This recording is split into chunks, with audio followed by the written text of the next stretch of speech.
to be on the Sunday. You know, one share day before, of course. Share day before. So that was the first weekend. Okay. One share more before. Sunday. Debilitated. One jet dinner a day before. More due Saturday. More due Sunday.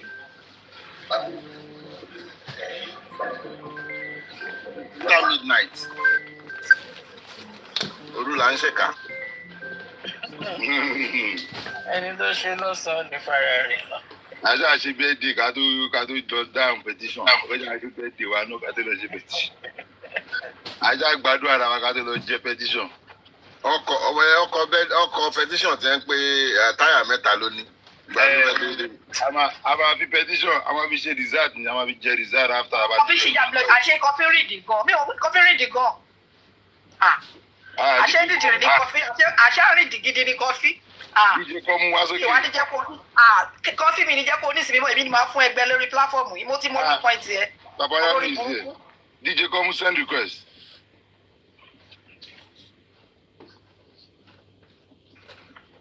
Kí ló ń jẹ́ DJ come? DJ come DJ wa nìyẹn. Ogo. Brother mi clap. I can't say. Papariano ni now. Papariano wa lókè náà yẹ. All right. DJ come hold on. So hold on. Yeah, Papariano go ahead. Hello, Council, everybody. Good afternoon. I'm greeting everybody, ladies and gentlemen. Papariano. How are you? Listen, Alhamdulillah. Okay, mashallah. Petition tí mo rí ní background ni ṣé fake petition ṣára àwọn fake petition ni àbí ta ló kọ báwo ló ṣe jẹ́ tẹ́ bá máa ń jẹ́. Èmi ò mọ̀ bóyá jẹ́ ọkàn akàndédé rí lónìí ni wọ́n sẹ̀ǹdì ẹ̀ sí Arifa. Any fourth today what's today's date? Today is 12th March now. Yeah, today is 12th of March. Yeah, it was initiated on the 4th. And they invited on the 6th. They were invited on the 6th, so obviously. How truth is this petition? This looks like a setup.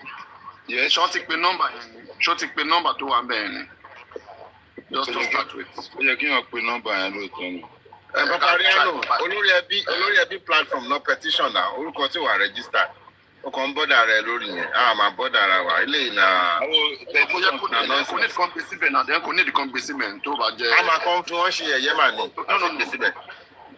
No, torí wọ́n ti ń celebrate, wọ́n ti ń jó, wọ́n ti ń take care of something else. Like tẹ́ bá rírun kan báyìí tó bá ní relevance, kò ní kan gbèsè bẹ̀ unless tó bá ní relevance. Ẹ máa bá àwọn èèyàn wà lọ́wọ́. Eléyìí náà ń jó fún. Bàbá yàrá ojú ẹ̀sìn ló ń jò fún wọn lẹ̀ jẹ́ kó máa jó lọ. Ẹ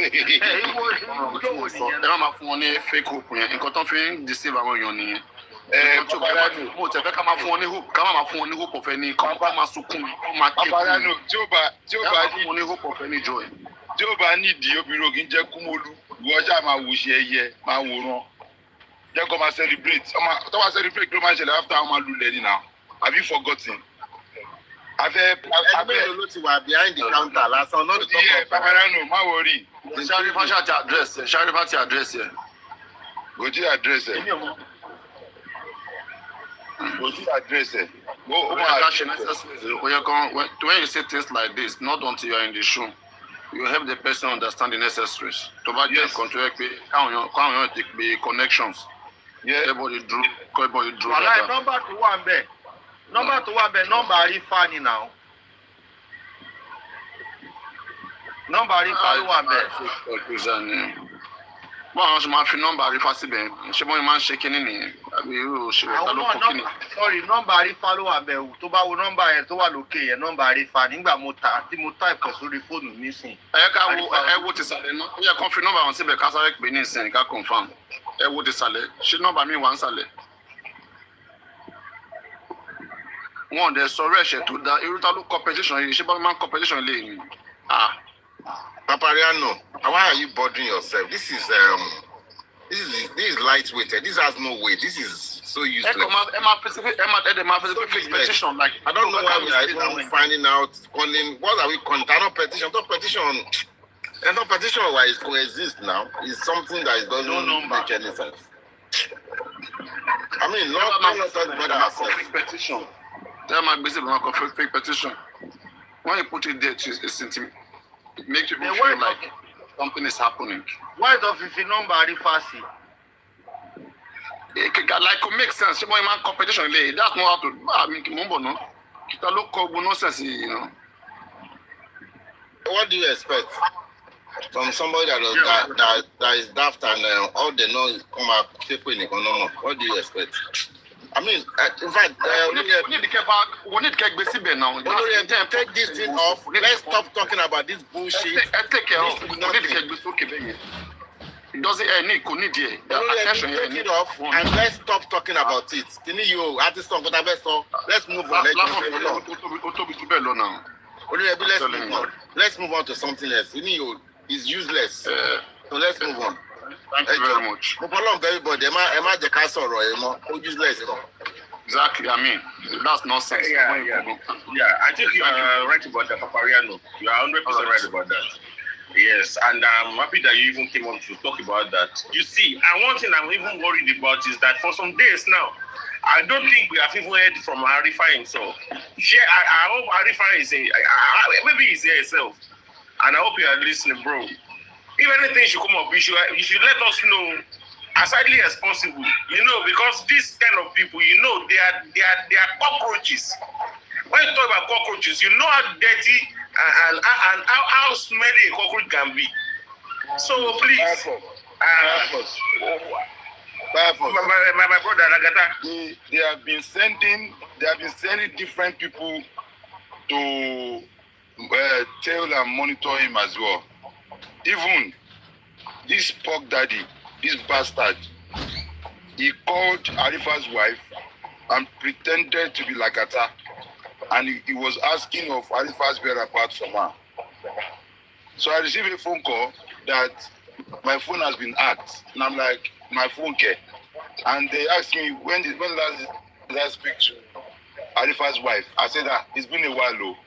I give them the dates. They said no. I called yesterday night. I said no. I didn't call yesterday night though. They said Lagata. Say I called now. One international number called. I said that. I said really. You mean they put a call through you, and they were asking you all that? No. They called Arifa's wife in Nigeria. It was your daddy that called Arifa's wife. He was the one. That guy, the same guy that you were calling me date. Yes, and you know what happened, yes? You know what happened? When he called Arifa's wife, before he called Arifa's wife, there have been 2 attempts where 2 unknown men went to Arifa's house. And they met the wife, and they were asking the wife, where is your husband? And he said, my husband is not around. And he said, is there any problem? They didn't say anything. They went. They now went to sat in a junction that's not far from his house. So you understand? So when she now came out to buy something, she saw them sitting down. The same 2 guys that came to the house, right? Why can't they call the police? That's what like they are tracking him. That's what like they are tracking him. Why can't they call the police that somebody is loitering around my house? Call the police, Mr. Sheyi, in Nigeria. It's not 999. So now, 2 days after was when this phone call was made to Arifa's wife, and he pretended to be Lagata and was asking Arifa's whereabouts from the wife. So when I received the call, like, did you call Arifa's wife? I'm like, it was in the late by I didn't call Arifa's wife, but we haven't spoken in like a few days. You understand? And they said, no. I called yesterday night. I said, no. Okay, you know what? Send me the number. Send me the number that called you. Yeah, but don't send number and see me. It was Arifa, it was Jog Daddy's number. So Pork Daddy, you are working with that Lagata is so daft that he used his own personal number to call them. Can you see how daft some look and really did? Hey, but you know, they thought, he was just thinking that the lady would give him information about the husband, right? That was what he was thinking in his mind. But the lady didn't talk. Lagata does not talk to me like this. That is when she raised the alarm. And that's why I was called. And this is the same game they played with Naimboli as well. You understand? 2 known men. Lagata, you can like for real, Lagata, for real. Impersonation, right? You know you can charge this person for impersonation, right? They did the same to Naimoli, for real. Lagata, are you there? I think Lagata is having network connections. Ṣé rí nǹkan báyẹn? Ṣé ti rí nǹkan sí báyẹn? Ṣé àwọn tá a pè ní pé àwọn tó ń ṣe can you see? Ọlọ́mọ ìka bó lórí burúkú yóò dá nǹkan pọ̀. Only he is by what was so glaring. Look at it. Comfy. Mi ò tiẹ̀ lọ́rọ̀ báyìí sọ. Ishak, is this what you do in your group? This is what you gather together to do in your group. Why? Kẹ́ máa wá bẹ́ẹ̀ máa bá ẹnì kan jẹ́ tẹ́ máa fọ́ ènìyàn kan dá. Is that what you... You're back, okay, you're back. Come, Wale, Mabinu. If you refuse to stop using my name to impersonate people, charge him for impersonation. Why are you calling somebody's wife, asking them where is their husband's whereabouts? That is Lagata that is speaking. Oh my God, your daddy ni. Ìyàwó Arifa náà, olórí ẹbí ìyàwó Arifa náà, wọ́n ló ń pè bíbí yẹn, wọ́n ló ń pè ẹni dàgàtà kó ló ń sọ̀rọ̀. Ẹ máa wọnú nǹkan yẹn náà. Ẹ̀rí pé ẹ̀rí kó rí kọ́fì ti dàrú ni. Àwọn méjì ló pe Arifa. Fire Force. Guess who the second person was? Who was that? Spending. Oh my God. Can you imagine? Are you for real? Yes. I'm telling you. Àwọn olórí burúkú yìí. Nǹkan tó ń kúkú pọ̀ gan, and Queen Alaja is behind it as well. Queen in defense Baba Mohbad. That tells us a lot, but we won't go to that today. That is very deep. Àṣírí tí wọ́n tún bá pé àwọn apààyàn làwọn pọ́ńgà ní ṣiṣẹ́ fún. Ó ti wá fojú ògèdègbè ní sí pé àwọn apààyàn, that's why tí wọ́n fi rí wa gẹ́gẹ́ bí ọ̀tá. Ó ti wá fojú hàn pé àwọn tó pa Mohbad gangan làwọn ń ṣiṣẹ́ fún. Àwọn ìkà ọ̀dájú kú. Just imagine.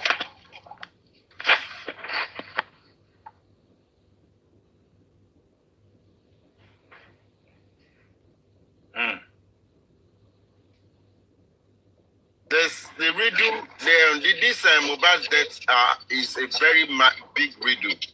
It's a riddle to unfold in layers. I mean, we can't even get to the bottom of this riddle. It's so messy. I mean, how do I say this now? It's annoying. I just don't want us to start wasting our time on all these stupid people.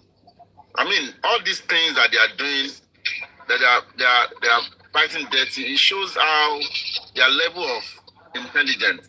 Because how do you use your personal phone? I don't know. Don't think they can trace it to impersonate somebody. That's a crime on its own. That's impersonation. And a number that is registered to you, this tells you how daft these people are. I mean, I don't want to. Like I said, if we sit with these people and you have a proper conversation, just like Daniel Bwala, you put them on a seat face by face with people, and we sit with them, and we talk, and we have a conversation, a good, normal conversation, where we don't have to curse each other, where they don't have to curse, they don't have to abuse, they don't have to. I mean, these people cannot hold that conversation for 5 minutes. I can bet you. They can never hold their conversation for 5 minutes. But if you ask them to start cursing people, to start talking nonsense, then you see them talking for hours. But I can guarantee you, these people, if we hold them into conversation, they can't. They can't even hold the conversation for 5 minutes. I can guarantee you that. So I don't know why we're wasting our time to talk about these people. And once again, I will just put it to you. For those of you that they say you are jubilating and everything, I just want to ask you guys, who have you guys petitioned? You have put a name that is not registered. Does that not tell you something? And you are jubilating. I know if people can jubilate on the internet, but go and sit down and think about what we are talking about. You will know that you have done the most foolish thing, it's so dumb. They are child that you guys have done. They are mediocre.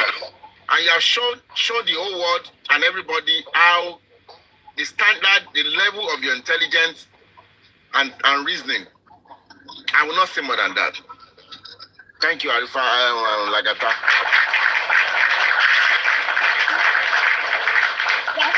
Everybody, good afternoon, Lorevi. I greet everybody on the panel. I greet all the people on the FYP. Lorevi, I just want to tell you something. I want to beg everyone that are into justice, whether you're home or abroad, be careful of the people you mingled with. Please, I'm begging everyone, because even evil, they are so close to you and you have cause to trust people.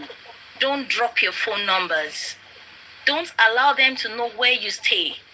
Because the justice we are fighting for so many years has been revealed to me that they will be after the lives of so many people. I'm telling you the fact, I'm not lying about this. That they'll be looking for lives of so many people fighting for the true justice. And they want to fitino away. I'm begging you. Don't trust anybody to drop your phone, especially those who are in Nigeria, to drop your phone number. These people are mean. Confi is not for justice, Masa. They are hard working. There are many. They are that they pretend as if they are fighting for justice. They are not for justice. Ejo, Kawa guided and begging everybody. But Emima suffering, so many of them. Ọ̀run máa tú àṣírí wọn níbò. Ọ̀run dẹ̀ máa fi wọ́n ṣe ẹ̀sín. Ọ̀run máa fi wọ́n ṣe lẹ́yà. Torí ìkà ni most of you. Ikú tó pa Mohbad bóyá ẹ fẹ́ ẹ̀kọ́, ọ̀run máa jẹ́ ká mọ̀. Ọlọ́run ló fẹ́ jà fún Mohbad, kò ń ṣe ènìyàn. Ọlọ́run dẹ̀ ti bẹ̀rẹ̀ sí iṣẹ́. Gbogbo yín máa ṣẹ̀sín, gbogbo ẹ̀yin tẹ́ jẹ́ ìkà, tẹ́ ẹ̀ obstruct justice. And I still want to use this medium to beg everybody. Tó bá pe ọba Elégùṣì ọ̀dà sí. From day one, I knew they are lying about the narrative of Oba Elegushi. Only fi distractions into justice. From day one, mi ò bá wọn dárúkọ. Because I know that is one of the distractions they use towards this justice for Mohbad. Ìkànnì gbogbo yín o, àṣírí ndẹ̀ máa tú. Gbogbo ẹ̀yin tẹ́ mọ̀ kú tó pa ìlérí Olúwa lọ́ba. Lágbára Ọlọ́run gbogbo ẹ̀yin tẹ́ mọ̀, àtẹ̀yin tẹ́ jẹ́ òbí, ẹ̀yin tẹ́ jẹ́ ẹ̀jẹ̀, ọ̀run máa fi ń ṣẹlẹ́yà. Ẹ máa ṣẹlẹ̀ àti ẹ máa ṣẹ̀sìn tẹ máa wá confess ikú tó pa ọmọ ẹ̀ ní agbára Ọlọ́run. Tí ó bá pé Ọlọ́run ní Ọlọ́run tó fi ọ̀run ṣe ibùgbé tó dẹ̀ sì fi ayé ṣe ìtìsísẹ̀, ẹ máa ṣẹ̀sìn ní lágbára Ọlọ́run. Ẹ ṣeun lórí ẹbí, ẹ jọ̀ọ́ ẹ wà guided, please. Thank you so much. Olórí ẹbí tiwa. Ṣé mo wà pàṣà? Let me start by saying happy birthday and happy housewarming in advance. We shall be here on that day to celebrate you. And to everyone listening, our day of celebration will not pass us by. I stand on existing protocol. I salute all panelists. I salute all commenters. No retreat, no surrender. Coffee, yala ya etide, bosibi, metia. Move forward. The dumbest of them all. See let me start by saying congratulations, your petition is dead on arrival. Clap for yourself. Number 2. Number 2, Comfy, the 1.5 million you purportedly paid to get this petition out there. Otiwomi, Patewo Funrai.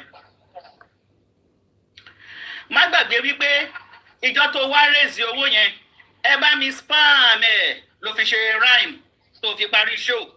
Wọ́n ti bẹ́ẹ̀ spam ẹ̀ báyìí, ọ̀tọ̀ níbi tó spam ẹ̀ sí, pàtẹ́wọ́ fúnra ẹ̀. Number 4, ọpọlọ ẹ kò sọ fún ẹ wípé orúkọ méjèèjì tó tẹ̀ sórí petition yẹn is not It's not gazetted or documented anywhere. It's not registered. It's not registered anywhere. It's not a registered. Kọ́fí tí mo bá ń sọ fún ẹ wípé òpònú ni ẹ́ kì í ṣe pé mo fi ń yọ ẹ wàláì sẹ́ríkì òpònú ni ẹ́. That name Arifa TikTok username tó kọ sórí lẹ́tà yẹn jọ ṣé official document kan wà tó ń kárí orúkọ yẹn ṣé ìjọ tí wọ́n pín ọpọlọ ṣé ọpọlọ ti tán lé ọpọlọ ni. Question ni mo bí ẹ o. The day God dey share brain, e be like I don tell you say na sawdust he put for you because brain don finish. You can't put sawdust. Because that Arifa TikTok username wey you put for that letter, there is no official document of any living person carrying it. It is not on any bank statement. It is not on any international passport. It is not on any driver's license or any government document at that. Ṣé orí ẹ̀ kú ni? Birth certificate. Abi birth certificate. You no get sense ni. 1.5 million tó yẹ kó dà sí euro kó fi ṣara rin dín ó tún lọ dà sínú ògùn pa. Ìjọ wo ló fẹ́ gbọ́n kan fi? Secondly, that Olori Ebi production wey you put, ṣé address Arifa username TikTok ni because kò yé wa? You know Ọlọ́pàá no sabi anything. Ṣé living address Arifa TikTok username yẹn ni? Ọlọ́pàá ẹ máa wá nǹkan tí o. Ọlọ́pàá wàláhì ẹ̀ ń rìn. Bẹ́ẹ̀ ṣe ń wá Arifa TikTok username bẹ́ẹ̀ lẹ́ máa Olórí Ẹbí production ní ìgboro ṣé ìgboro Ìkòròdú àbí bó lẹ ti fẹ́ rí. Kọ́fí you are too dumb. Now sit down. Ìbàdàn ló máa dà Ìbàdàn ní kàn lọ Ìbàdàn tóbi dáadáa. Okay, Ìbàdàn okay. Ọmọ pé Ṣèyí man is your best friend. But mo ti máa sọ fún ẹ, má máa gbọ́ advice Ṣèyí man. Èmi ni kò máa gbọ́. No dey listen to Ṣèyí man. I don dey warn you. You no dey hear word. You no dey hear word. Okay, continue to listen to Ṣèyí man. Èmi kúkú wà fún ẹ. Sori. Ìgbà tẹ́mi fẹ́ petition Bukky Jesse tó jẹ́ ìyá yín, tó jẹ́ mentor yín, tó jẹ́ corrugated iron lady yín, jẹ́ ǹsán tí mo ṣe. I used her real name, her first name, her middle name, and her surname. I use her real address níbi tó ń gbé ní Manchester. Mo tún fi date of birth sí, mo tún fi phone number ele. Ọlọ́pàá wọn ò ṣí mú rárá, wọn ò ṣe rìn. Kọ́fí, ọlọ́pàá ò ṣe rìn, wọn ò ṣí mú rárá. Orúkọ mẹ́tẹ̀ẹ̀ta tí Bukky bí I didn't use TikTok name àbí kíní kan Bukky Jesse plug. I use her real birth name. Pé tó bá tẹ̀ sórí DBS, àgbéjáde ní ti picture. Her full address with postcode níbi tó ń gbé ní location ẹ̀. Gbogbo ẹ̀ ni mo tẹ̀ sórí lẹ́tà. Mo tún wá fi DOB date of birth in case táwọn méjì bá ń jẹ́ the same orúkọ. Ṣàṣà lọ́jọ́ máa bí wọn ní the same day. Mo tún fi date of birth sí, mo wá fi phone number ele. Ọlọ́pàá ò mísì ọ̀nà. Torí lè tó ṣe yìí. Aside the fact pé o tún ṣe ọlọ́pàá lọ́nà wọ́n wá kó ṣẹ̀kẹ̀ṣẹ̀kẹ̀ sí ẹ lọ́wọ́. Ní pé o ṣì wọ́n lọ́nà. Number one, the name of the petition does not exist officially. Number two, the address is not even existing anywhere in the book. Hello, God. I keep telling you that we went to school because of people like you. Benny, we went to school for a reason. Torí Ọlọ́run mọ̀ pé ìrìn àjò wa a máa pàdé àwọn òpònú bíi tiẹ̀ Kọ́fí. God knows say along the line our path go cross. Àwọn mọ̀ pé justice for Mohbad irú wa ògiri wa ni kò sí problem. This Supreme ṣe máa ń sọ and from zero qualification to PhD no problem. Irú yín náà in between ló wà. I keep telling you on the side of Joseph Aloba, Comfort Ilesanmi, Omo Rahim, you are the dumbest of them all. And you have proved me right again and again by this your petition. You have proved me right. Mo dẹ̀ máa ń sọ kò sígbà tí mo bá gbẹ́nu sí mic on any platform tí mo bá wà, èmi ò kí ń gbé ọ̀rọ̀ àbú síta. I have dialogue with you on the Green app. I've seen the depth of your knowledge. It's porous. There's nothing there, girl. You are empty. Kání bó ṣe wú tó ní knowledge ṣe pọ̀ tó ni I for respect you. But your weight is equivalent to the weight of an ant. O kàn wú bàǹtù ni, o fúyẹ́. Odindi petition wo address wo orúkọ. Are you that stupid? Ẹjọ́ wọn bẹ proofread ẹ ni. Àwọn tó ń bẹ track àríkà ní agboyin bẹ̀ yẹn, ó tiẹ̀ fún wọn kọ́ bẹ proofread ẹ. caution lábẹ́rẹ́ òpónúùnù wọn bẹ proofread ẹ wípé àǹtí kí náà ṣe àǹtí náà pè ní àbí mọ́mì kan fi ẹjọ́ ta ló ń jẹ́ Arifa TikTok username àlógọ̀ ògọ̀ ó fẹ́ ni wọ́n rá tó bá tẹ̀ sí any database Nigeria ṣó máa gbé orúkọ yẹn jáde as somebody's real name you are too dumb lọ́bìnrin lọ́wọ́ Bukky Jesse pé kó fún ẹ ní copy petition ti Crunch Queen tó fún. I didn't use any alias. I use a real dead name. Ẹ̀dọ́ Crunch Queen. Nígbà tí ọba fẹ́ petition gangan, wọ́n ṣe lo TikTok comfy tó jẹ́ pé orúkọ ẹ̀. Àlópònú ni. Olórí ẹbí àlópònú ni. Òpònú. Idiotiano ẹjọ́ username kan ti sílẹ̀ o. Comfy Idiotiano is available free of charge. There's a new username right now. Comfy Idiotiano. Anybody can use it. Available. Ọ̀fẹ́ ni gbówólé. Comfy Idiotiano. Or the two little Comfy Oponuno. You know what? Okay. So make it sílẹ̀. Username available. Comfy Oponuno. Comfy Idiotiano. Ìtọ́ba wù ní kẹ́lù. Comfy ni. You are too dumb. Ó dẹ̀ ń pariwo, a máa sáàbẹ̀ ní petition, ẹ bá mi spam ẹ̀. Ṣé kí n tún pé account number yẹn? Ṣé kàrámù ẹ̀ náà ni? Òun náà ni. Arifa TikTok username, alógọ̀. Jẹ́ kí n tún polówó username méjì ti jáde o. Àmì ìdẹ̀mọ́ bọ́ ṣe polówó bí olórí ẹbí. Màá try. Username méjì ti jáde o. Comfy Oponuno àti Comfy Idiotiano. Ọ̀fẹ́ ló bá dé anybody lè lò. Comfy Oponuno, Comfy Idiotiano, idiot ni Idiotiano. Ẹ bá wa fi sí. Ògọ̀, o kò ṣáà fi wọ́n pọ̀. Ẹyin tẹ́ ẹ dáwọ́ fún family ọ̀jẹ́ ẹni pé ó ti laná ẹni wọ́n fún family yìí. Ìyá yín tẹ́ ẹ dáwọ́ fún. Ẹ bá mi spam ẹ̀. Ẹbí tó spam ẹ̀ dé. Ṣé ti níbi tó spam wọn fún family yín dé? Ó máa gba petition yẹn. Owó táwọn ọlọ́pàá yẹn ń bèrè ó ti pọ̀ jù. Tó ti rí báyìí. Ẹ̀yin tẹ́ ẹ dáwọ́. Mọ́mí Comfy ẹ chẹ́ẹ̀kì ẹ̀ 20,000 naira ṣé ti wọlé. Mọ́mí Comfy ẹ ti chẹ́ẹ̀kì ẹ̀ 15,000. Ó ti forí la Olúmọ rock. Nonsense. You will learn the hard way. Òpònú. Mo dúró ná. Ẹ ṣe yà rẹ̀.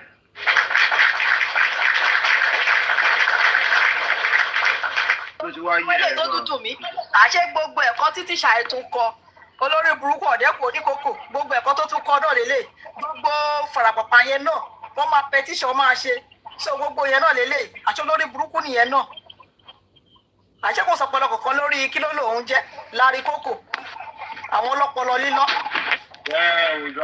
Ǹjẹ́ ti gba géèmì tó fẹ́ jẹ́ petition tó fẹ́ gbà Comfy àrèjì náà lélẹ̀ petition ọlọ́pọlọ lílọ́ ń gbọ́ lárí kókò petition tó fẹ́ gbà Comfy àrèjì náà lélẹ̀ tó in fact àṣẹ lórí burúkú ni àṣẹ pọlọ gbogbo yìí kò kú níbẹ̀ yẹn àṣẹ ìlọpọlọ.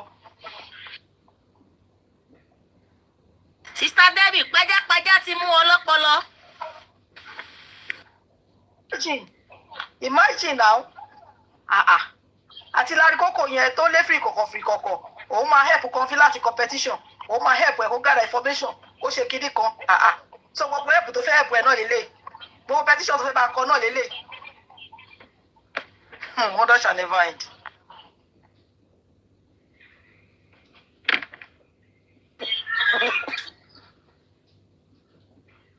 Ọmọ. Sá. Kí ló rà báyìí báyìí? Wọ́n ní wọ́n celebrate petition rẹ̀. A ní bẹ́ẹ̀ dọ̀rọ̀ àwọn ìbànújẹ́. Wọ́n fún wọn lè bẹ̀rẹ̀ má yẹ ká jọ̀lẹ̀ lórí mú. Ara wọn máa balẹ̀. Wọ́n máa wà all right. Kí ló wà nínú petition ilé yìí? Tí wọ́n ní kẹ́ wá Nàìjíríà ni. Tí wọ́n express ní kẹ́ wá ni. Sẹ́yìn lè máa lọ represent wa. Ẹ ká sọ sáà. Àwọn fans yìí ń tọ́. Báwo ni Ká sọ sáà ẹ ká sọ. Àti panelists àti commenters ẹ ká sọ sáà. Máa pè é lẹ́tà olórí ẹbí. pàápàá ẹ̀yìn àti làgàtà ẹ̀sàbọ̀ wà ní public trust.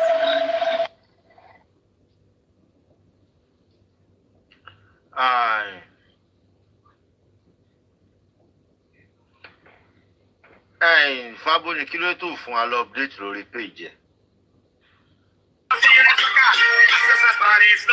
Àgbàlá Gabriel tó ń kàn pààyàn ń kọ́. Ẹ̀yin tẹ́ ń drag Àgbàlá Gabriel tẹ́ ẹ ṣe ti tó. Kò tí ì tó. Kò tí ì tó. So ẹ fẹ́ pa ni. Wọ́n lè padà tí wọ́n pa àwọn tó kù. Wọ́n lè pa náà. Wọ́n máa rí. Ọmọ ẹ̀ẹ́dẹ̀ Àgbàlá Gabriel lẹ̀ kí ló ṣe fún yín? Ẹ̀ẹ́dẹ̀ ní ọ̀gá ẹjọ́. Ìkójọ́ mọ̀ lù yín. Ẹni sọ fẹ́ pa ni pẹ̀lú gbogbo ẹfà Àgbàlá Gabriel lẹ̀ náà. Gbogbo nǹkan tó ti ṣe náà ó ti ṣe ẹtẹ́jà àti ṣe kọ́tẹ́ fẹ́ ṣe. Ẹni sẹ́ni lédi, èyí ni kóòtù lédi yìí ò ní. Most àwọn tó ń tìrìtì kéèsì ẹ̀ wọ́n wọ́ọ̀sì ju Àgbàlá Gabriel lọ. Tètè ṣe òtítọ́ ẹ má fẹ́ ní ẹlẹ́nu sílẹ̀ ẹ máa drag. Wàhálà ìtẹ́ bá ń gbọ́ pé ó ti bàjẹ́ fún wọn. Dádì Àgbàlá Gabriel ló yẹ ká mọ̀ pé ní pásítọ̀ kẹrù.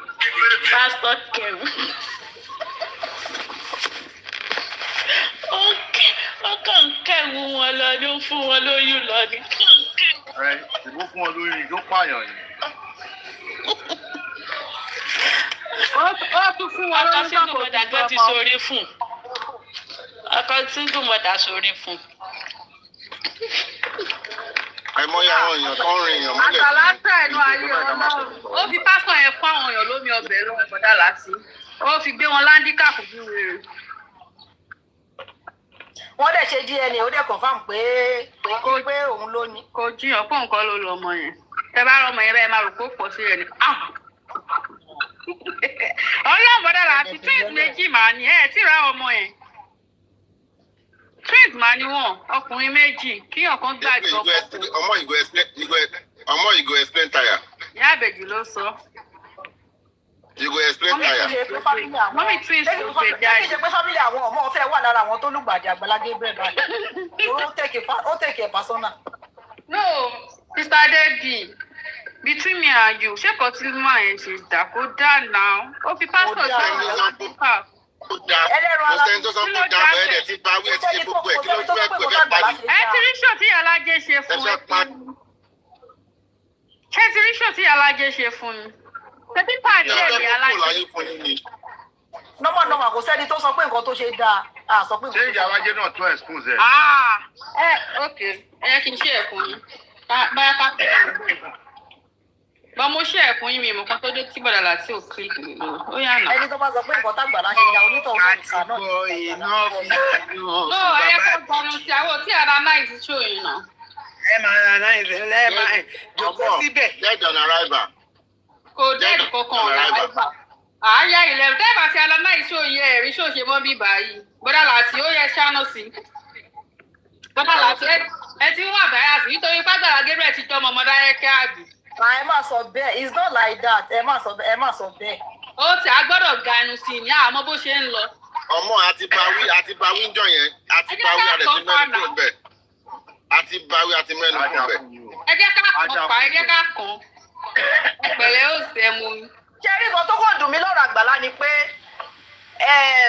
àwọn nǹkan tó dùn mí tó wá fún wọn lọ́rọ̀ sọ nǹkan tó kàn dùn mí lọ́rọ̀ ni pé ṣé rí àǹtí bọ̀dá Láti yẹn tó ti wá láti pajẹ tẹ́lẹ̀ tó wá jẹ́ kó ráyè pa oúnjẹ ló kàn dùn mí lọ́rọ̀ ẹ̀. Ó ti pẹ́ tà àti bọ̀dá Láti ti ń wá láti pajẹ gbogbo ọ̀nà ló ti ń wá láti pajẹ ó wá rọ̀nà sílẹ̀. Sábọ̀dù ti mẹ́nu kú òun bẹ́ẹ̀ o òun kan tún ti gba bẹ̀bẹ̀ o ó ti mẹ́nu kú o. Ìyẹn Sábọ̀dù kò kí ń pẹ́ lórí kéèsì. Ìyẹn Sábọ̀dù ń pẹ́ lórí kéèsì. Òun náà ti sọ pé kọ́ fẹ́ pa ni.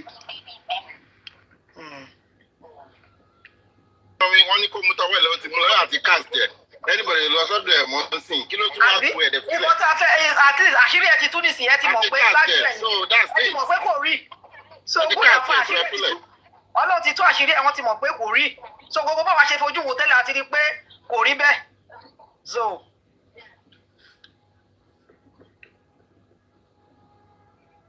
God protection.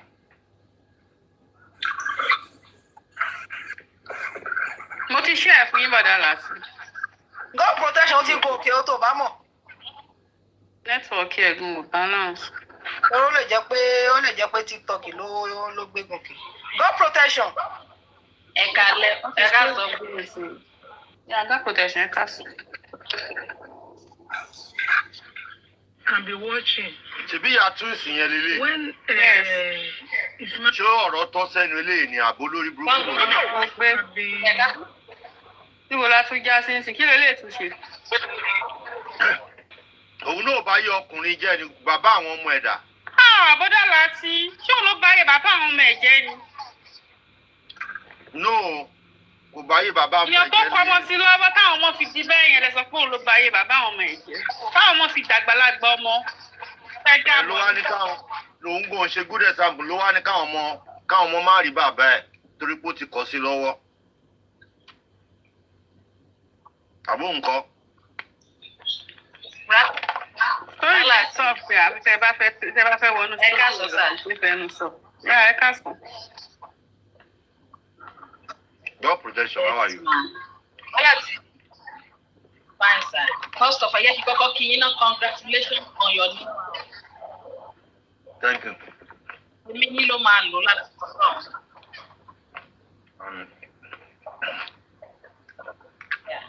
Ẹ jọ̀ọ́ ẹ fún mi nǹkan tẹ́ ń jẹ yẹn ní. Kókóró ni. Ẹ fún mi nǹkan tẹ́ ń jẹ. Kúlíkúlí ni mo jẹ. Kúlíkúlí aláta súẹ́. Kí ẹ rí nípa ọ̀rọ̀ Àgbàlá Gabriel, ó ti ṣe mistake fún un, ó lè ti lẹ́ẹ̀ni lẹ́sìn ẹ̀gẹ́t. Ó ti lẹ́ẹ̀ni lẹ́sìn ẹ̀. So, as a pastor náà, kí ló ń dún?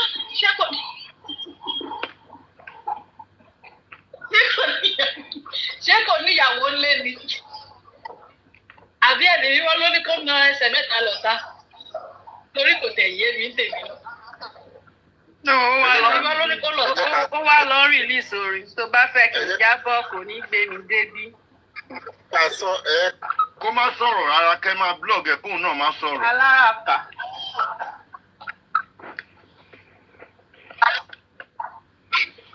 God protection network ẹ ò dá o. Kí la fẹ́ sọ lé níjà rẹ̀ jẹ́ ká mú nǹkan mi sọ. Network mi ló lọ́wọ́ rẹ̀. Wọ́n fẹ́ kẹ́ máa blog ẹ̀ kóun náà má sọ̀rọ̀. Àlàtẹ tí wọ́n àbáyá sí jù lórí ọ̀rọ̀ Àgbàlá Gabriel yìí tí ẹ fẹ́ ká ganu sí rárá tó ti jọmọ lu yín àbí a máa ganu sí ni because ìwà tó wò dá ẹ fẹ́ máa gbè lẹ́yìn ẹ fẹ́ ká ganu sí tó ti jọmọ lu yín justice for Ọmọléèfẹ̀. Nígbà Ọmọléèfẹ̀ wọ́n ọmọ Mọdákẹ́kẹ́. Ní nǹkan tó ṣe dáa ọmọ tó ṣẹ̀ ẹni kò ṣe sọ́ọ̀rì ibi tó bá ṣe ó ti tán. Kò ṣe sọ́ọ̀rì náà orí ló tún fi ń bú wa ó tún fún ó. Bá Láti kò ṣe sọ́ọ̀rì kankan kò dé admit mistake ẹ̀ ó tún wọ́n sí ó tún lọ ń kọrin ni. Báwo lẹ ṣe ó tún lọ ń kọrin ni. Báwo lẹ ṣe lẹ́ẹ̀ni kò lẹ́ẹ̀ni kò ṣe wà lẹ́ẹ̀ni ẹni tó sọ ẹni tó ní pọ́fẹ́ bírígì òun dáhùn ni bóun ò ṣe anything. Kò lẹ́ẹ̀ni báwa fẹ́ díẹ̀ kúta bó ṣe wà yẹn ó tún wọ́n máa yìn. ṣe yíman ẹ̀yin náà support ẹ̀ ẹ̀yin support ẹ̀ ẹ wá ló ń ṣe ọ̀rọ̀ ti bá wí. Ó yẹ kó wá ṣe apology for ọmọ yẹn ni all the souls ti ṣe. Kó tẹ̀sí jáde kó tẹ̀sí sọ pé I'm sorry kò tí pọ̀jù owó ọmọ ọlọ́mọ kó dẹ̀ dá padà. Èyí máa ń tẹ̀sí wá ní ìyá tó kó sí capsule kó release wọn kó máa lọ lé wọn. Kí ló dé gan-an? Ó lọ sí tó kọ́ àwọn pípù yẹn sí náà. Ó wá ń gbowó lórí wọn. Òfin ra new car, òfin kọ́lé, òfin ṣe gbogbo, òfin ṣe ṣìnà kiri. Gbogbo àwọn pásítọ̀ tó ń gba èyí tí ó ṣe tó dáa tèmi dẹ̀ condemn 100%. Owó ọmọ yẹn tó múnú ẹ̀ tó gbà. Ó dá padà kó dẹ̀ ṣàpọ́lọ́jì fídíò everybody rí kó sí. Gbogbo àwọn pásítọ̀ ráńgbò àwọn pásítọ̀ tó ń fi irọ́ gba owó lọ́wọ́ àwọn àìmọye pásítọ̀ tó ti sọ àwọn family mi di ẹ̀rí garinlẹ̀ ní Nàìjíríà yẹn. Kí lẹ ṣe sí wọn? Of course, kó dáwọ́ yẹn padà, ó ṣe apology gbogbo apology. Ṣé nǹkan fún èmi kò mára mọ́ ẹ dáná? Kó dáwọ́ yẹn padà 100%, I agree with that. Nǹkan tó is very very wrong. It's a shame. But I mean, we have to let it go. Bẹ́ẹ̀ kò mú kọ lọ́hùn tó bá dáwọ́ yẹn padà tó Adamis kò ní conscience. kò ní conscience yẹn then ẹ fílẹ̀ pẹ̀lú tiẹ̀ ẹ pé títí ẹ pé tí ẹ bá ṣe bí ẹ pé kò ní rí bí yẹn ni kí la máa ṣe kí ni apology máa ṣe fún wa ó máa bá tiẹ̀ náà wájú. àwọn náà fẹ́ dájú ẹ̀. ó máa bá tiẹ̀ náà wájú náà. Ojú gbogbo wa ló máa ṣe kò ní ṣẹ̀yìn wá nígbà tí àkọsílẹ̀ bá máa ṣe. Ojú gbogbo wa ló máa ṣe. Sọ ẹ fílẹ̀. Ẹ lọ apology. A ṣe nígbà tí kìíní bá ṣe kí ni ẹ̀yin panel of judges. Tẹ́ ń bèrè ni o kò necessary kò lè ṣe nǹkan kan náà kò tún nǹkan kan ṣe náà. Please let's move on. A ti sọ everybody ti cast ẹ̀ àwọn èèyàn ń lọ sọ́dọ̀ ẹ̀ mú àwọn ẹni tó fẹ́ dòtí I mean that's it. That's the purpose of all this thing. Lẹ́yìn yẹn kí láti fẹ́ ṣe afẹ́ gbẹ̀mí ẹ̀ nù. I mean purpose nǹkan tó yẹ ká ṣe láti ṣe yẹn. Ẹ ti cast ẹ̀ everybody ti rí nǹkan tó ń ṣe. That's all and that's what matters. Ẹ ká ní focus ní nǹkan tá a bá ń ṣe. Ó tiẹ̀ tún wá ṣe tó tún gbèyàn wá ó tún gbé àkáǹtì ẹnìyẹn sílẹ̀ á ti mọ̀ yín pé ó máa lọ gbẹ̀yìn tínú owó yẹn gbà náà létà ni. Yes, a ti cast ẹ̀. So a ti ní nǹkan tá a fẹ́ mọ̀ àti ó máa dàbí winch hunt. Àṣírí ẹ ti tú. Ó máa dàbí winch hunt. Ẹ dàbí pé winch hunt ni. Báyọ̀ ẹyin mú sí ṣé mi lè yín mú sí àbí? Ẹ má wọ̀ nígbà tá a bá tún gbé kọ́mọ mi wọ̀ láti ìgbà ní bá ṣe kéde àti àti káṣẹ̀ tọ́jú lọ́rùn àti ìṣesùn. Ọmọ àgbà sọ́wọ́ ìrara. Ẹjọ́ ẹ̀ka sọ gbogbo ilé o. Ẹ̀ka sọ gbogbo ilé o. Bára mi ò láìkí àpọ̀jù. Gabriel mọ ibà gbélébù máa blọọkù yín o. Ẹni sùn. Ẹ máa mọ̀ pé lóbi kan lọ́mọ lẹ́yìn rẹ̀. Ẹ dúró náà lè ní káwọn máa sọ̀rọ̀ ẹni sùúrù. Ẹjọ́ torí Ọlọ́run ẹ má pè mí Mr. Ṣèyí ẹjọ́ torí Ọlọ́run. Ẹ má pè mí ẹjọ́ torí Ọlọ́run. Báwo àti pásítọ̀ fún mi ṣe like approach tẹ fún mi ẹ ṣé èmi lẹ́yìn mú sí àbí? Inú wọn kan tó fi mú tẹ sáré gùnkè yẹn náà fúnra ẹ fẹ́ wá ṣe damage control ni. Èwo kí lókàn mi àti damage control ayé ìgbàlagé bẹ́ẹ̀ ló ní dábí tó bá wà. Àmì ẹ̀ pọ̀. Òní ọ̀run àgàn òṣùọ̀ ṣe rí ọ̀dọ́. Of course, gbogbo yẹn to be very realistic, and I am sorry, I'm going to say it this way. Nigerians, we are the highest enablers of evil deeds alone. A máa ń enable evil deeds. Ṣé rí ibi tá a wà ní advanced country yìí tí yóò bá ṣe nǹkan tí ò dáa? Ṣé a máa sọ pé okay ó ti tó ni kọ́ máa di pẹ̀lú ẹ̀mọ́ ẹ̀jẹ̀ ká gbẹ́nu kúrò ń bẹ̀? We won't say that. We can't even say that. But because Nigeria, àwọn gọ́ọ̀mẹ̀ntì wa orí wọn ò pé wọn ò ṣe wá dáadáa, and the only option that most Nigerians have is to call these people out on social media and continue to call them out. Tábà wá ṣe yẹn, ẹ wá sọ pé àwọn ti tó. We enable these people, and that is the unfortunate truth. A máa enable wọn. You don't tell people pé kọ́ dákẹ́ kọ́ máa sọ̀rọ̀ Àgbàlá Gabriel mọ́. Àgbàlá Gabriel ti bà ayé àwọn èèyàn jẹ́ gan. Àwọn ilé ìtọ́kàn bọ́ sí tatari yìí, òun là ń sọ. Ibi tó kó àwọn èèyàn sí níbẹ̀ yẹn, ṣé hospital níbẹ̀ ni? Ṣé hospital níbẹ̀? We are supposed to be calling him out to let these people go and get treatment. Let them go. Some of them would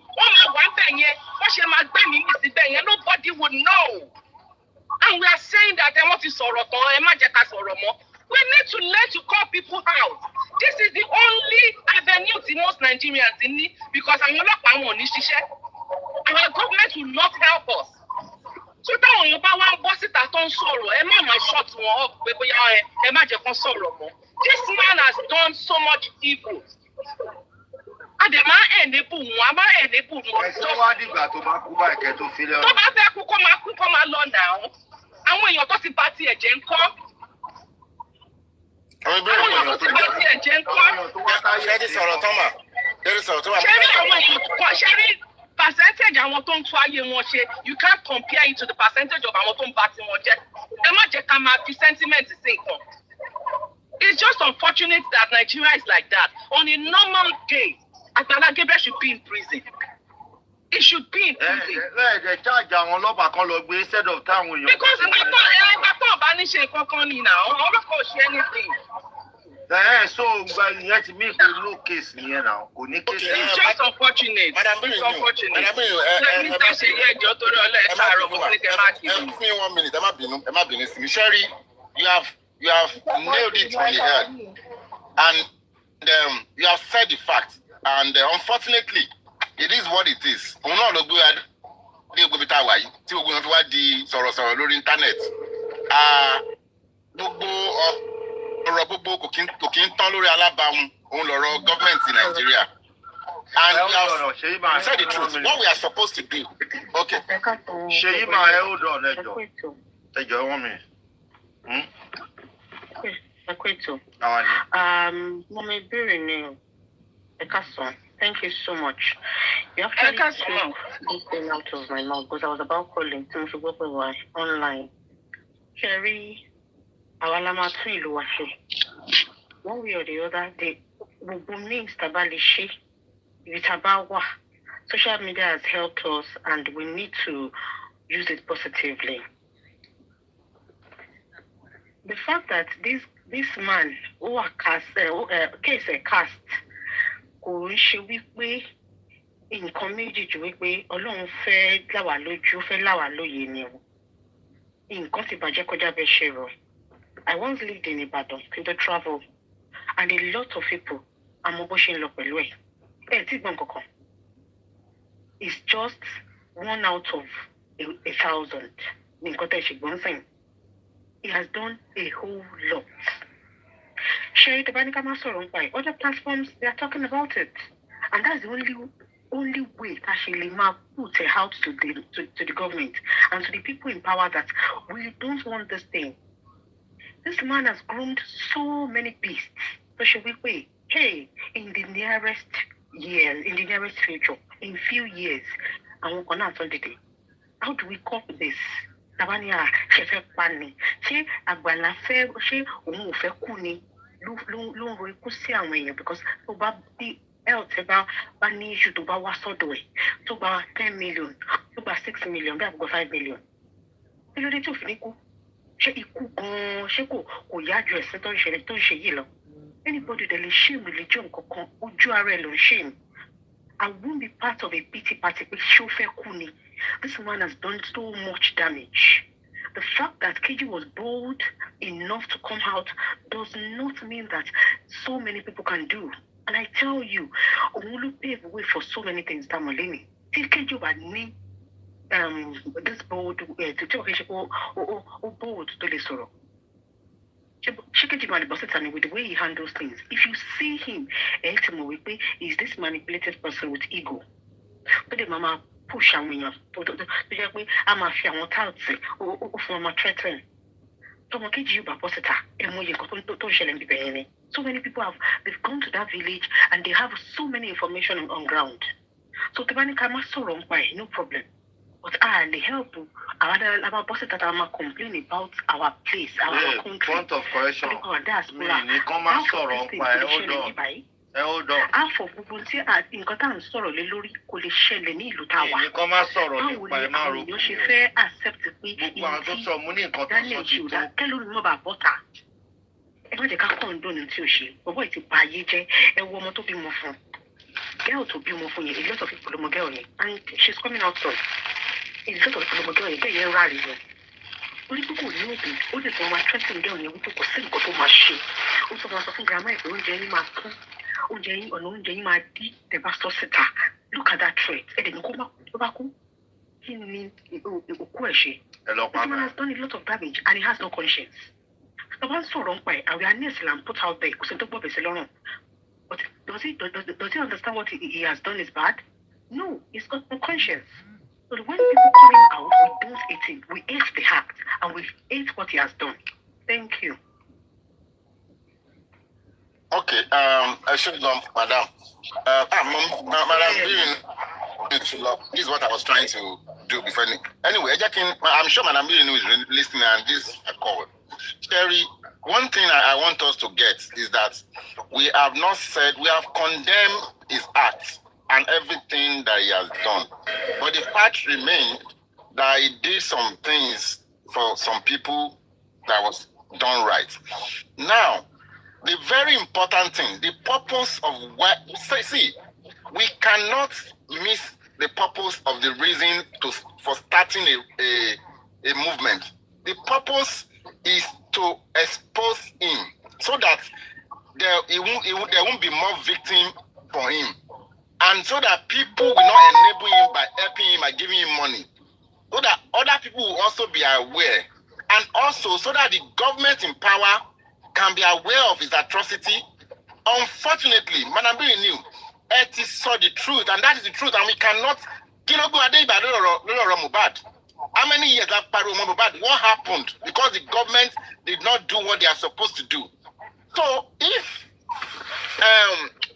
we have done our part, I mean, if we keep talking about him, talking about this thing, that is already, everybody's already aware nationwide, what exactly is going to happen? Now, do you know what we are supposed to do? We see, I used to have a boss. When I go to complain anything to him, the first time, when okay, so what is my suggestion? What is my solution? I couldn't even continue. The second time, when I want to go to him, when I observed something and I went to say, okay, what do I think would be the solution? When I got to him and I told him, he said, okay, okay, I heard you. What do you think we can do? What's the solution? I was able to engage him because I was prepared. That man taught me that when there's a problem, the first thing you think about is the solution. Now, what's the solution? As Nigerians, we are supposed to come up with a petition. And everybody should go and sign that petition. I will sign that petition online too. Let's put up a petition. Let everybody sign the petition and send it out. That is what we have to do. That is taking a step to be able to get the government involved. That is what I will support. I have not supported. Unfortunately, people are misunderstanding what our stand. Some of us, myself, Olori Ebi, and some of us in this platform. I condemn what he has done 100%. If he's listening to us, I will advise him to go and refund that 4-point-something million that he took from that girl, so that that girl can have a surgery. But I mean, what is the point? Apology. Tó bá pé yẹn rẹ̀ ń sọ fún láti ọjọ́ pé kó ṣàpọ́lọ́jì á ṣàpọ́lọ́jì. Tó bá ṣàpọ́lọ́jì nǹkan kí ló tún ṣe fẹ́ ṣẹlẹ̀. Bẹ̀kẹ́ pé bóyá èmi nǹkan tó bá ṣe tó dáa ó ṣe nǹkan tí ò dáa sí ibẹ̀ ó ti ṣe nǹkan tó dáa rí. Irú ẹ̀ apply sí mi náà ó lè ṣẹlẹ̀ sí mi náà lọ́la náà. Ẹ jẹ́ ká lọ raise petition online. Let people start signing. That is what we should do. Please, let's go and raise the petition. I will sign the petition online. Let's go and sign petition online and let the government be aware officially. That is what I will advise. Than us coming up here on the social media and shouting and ranting that is not going to go anywhere. That is my advice. Please, that is what I think, and that's my opinion. Thank you. But Edro no, caller sí tó sọ̀rọ̀ sí wọ́n sọ pé ẹni tó bí twins fún because bíbá náà lèmi ṣe ń gbọ́ for the first time pé àpọ̀ èèyàn kan bí twins fún. Gẹ́gẹ́ bí caller sí tún ṣe wá sọ, wọ́n ní pé ẹni tó bí twins fún yín pé ó sọ fún grandma ọmọ yẹn pé tó bá jáde sọ pé ó jẹ wọ́n tán àbí báwo náà ṣe sọ. Yes, that's what she said. So definitely ó mọ̀ pé wọ́n bímọ fóun nìyẹn.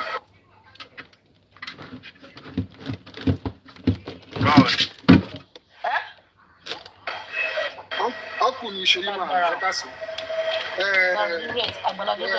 Ọkùnrin ṣe ẹ ti sọ most of the things ẹ kì í sọ in the sense pé number one, actions speak louder than voice. Now, àwọn Yorùbá máa ń sọ pé ọ̀bẹ gbé ọmọ lọ́wọ́, ọmọ ti sọ ọ̀bẹ kalẹ̀, ọ̀bẹ ti ṣe nǹkan tó fẹ́ ṣe. Àgbàlá Gabriel ó ti ṣe nǹkan tó fẹ́ ṣe. What is the next thing? Tábà rí àwọn organisation kan tó yẹ kí wọ́n lè stand up, wọ́n lè competition kó tender apology sí ẹni tí ó ṣe nǹkan fún. Ó lè súnmọ́ bó ṣe máa sọ owó ẹ̀ padà. Ìyẹn number one.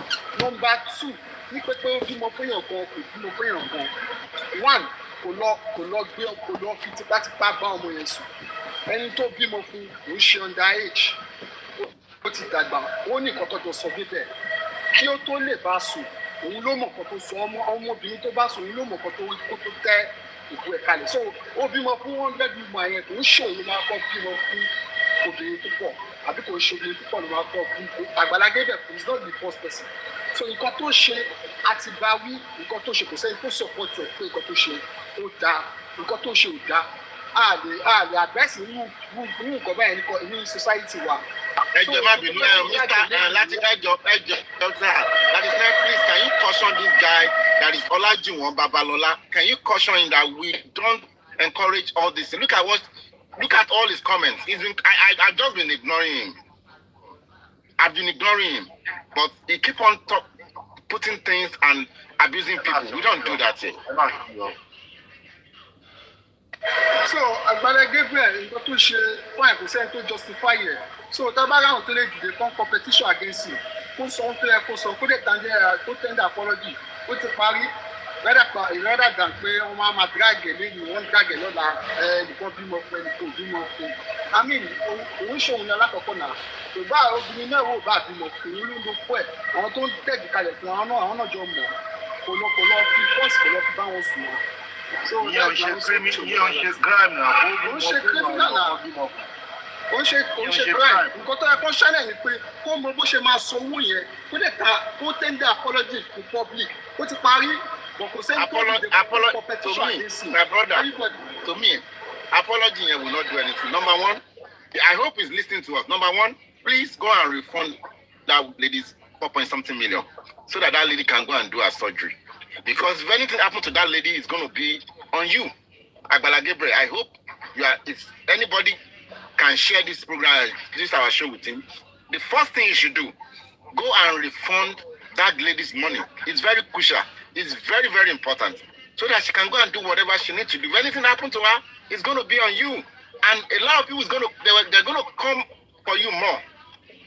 And secondly, if you have any human rights organization or anybody that can put up a petition online that people can have access to sign, I will sign that petition.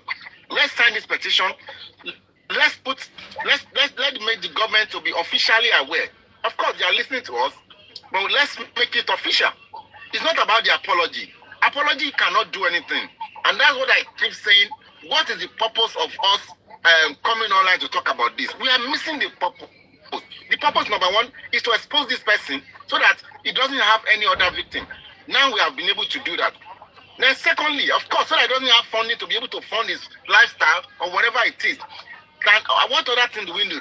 To be able to get back whoever he has taken the money from so that they can be refunded and be able to do what they are supposed to do so that they can be alive. And that is even the number one should be the number one on the list. And secondly, so that this by now this thing should be out of the public hand. We have done our own bit by bringing it up so that the government can be aware. They are supposed to take it up. They are supposed to have invited him that he should be arrested and questioned. And well, if they're going to charge him to court, then they should charge him to court. Can I do that? Can you do that? No, we cannot. It's only the government that can do that. So that is what I'm saying. So if we have a way of doing that, and the way that we can do that easily is to get a petition signed by a lot of people so that the government can look into it. That is what I'm saying. If anybody is misunderstanding me, I don't know how to explain this more than this. I am not supporting you. You have said it all. You have said it all. God bless you. Tó bá tún ní àwọn tó ló ń kọ́lé fún àwọn tí public ń dáwó tó fi ń kọ́lé fún tí wọ́n ló kó àwọn pépà wọn ti ra tí ò kó àwọn ìwé ilé yẹn sílẹ̀ kó kòwé ilé olúkálukú fún tí ò bá fi ṣe ní jìbìtì. Yes, come back gbogbo ìwé lọ́wọ́ ẹ̀. These are the things. Tí gbogbo àgbáyé á dẹ̀ rí pé ó kọ́lé fún alágbájá wà á dẹ̀ wá kówé ìwé ilé yẹn dání. So tó bá ti mọ̀ pé orí kìí ṣe kó kówé ilé yẹn sílẹ̀ tí ò bá ní nǹkan tó fi ń ṣe náà. So definitely àwọn ilé tó kọ̀ yẹn àwọn wọ̀nyẹn ò kìí ṣe dìónà nígbà tí ìwé ilé ò sí lọ́wọ́ wọn. That's another thing, Debbie, for bringing that up. That's another thing we should clamor for. Those are the things. I mean, they should help us how do I say this? The government should help to be able to correct all these things. These are the things that we should be clamoring for. It's not about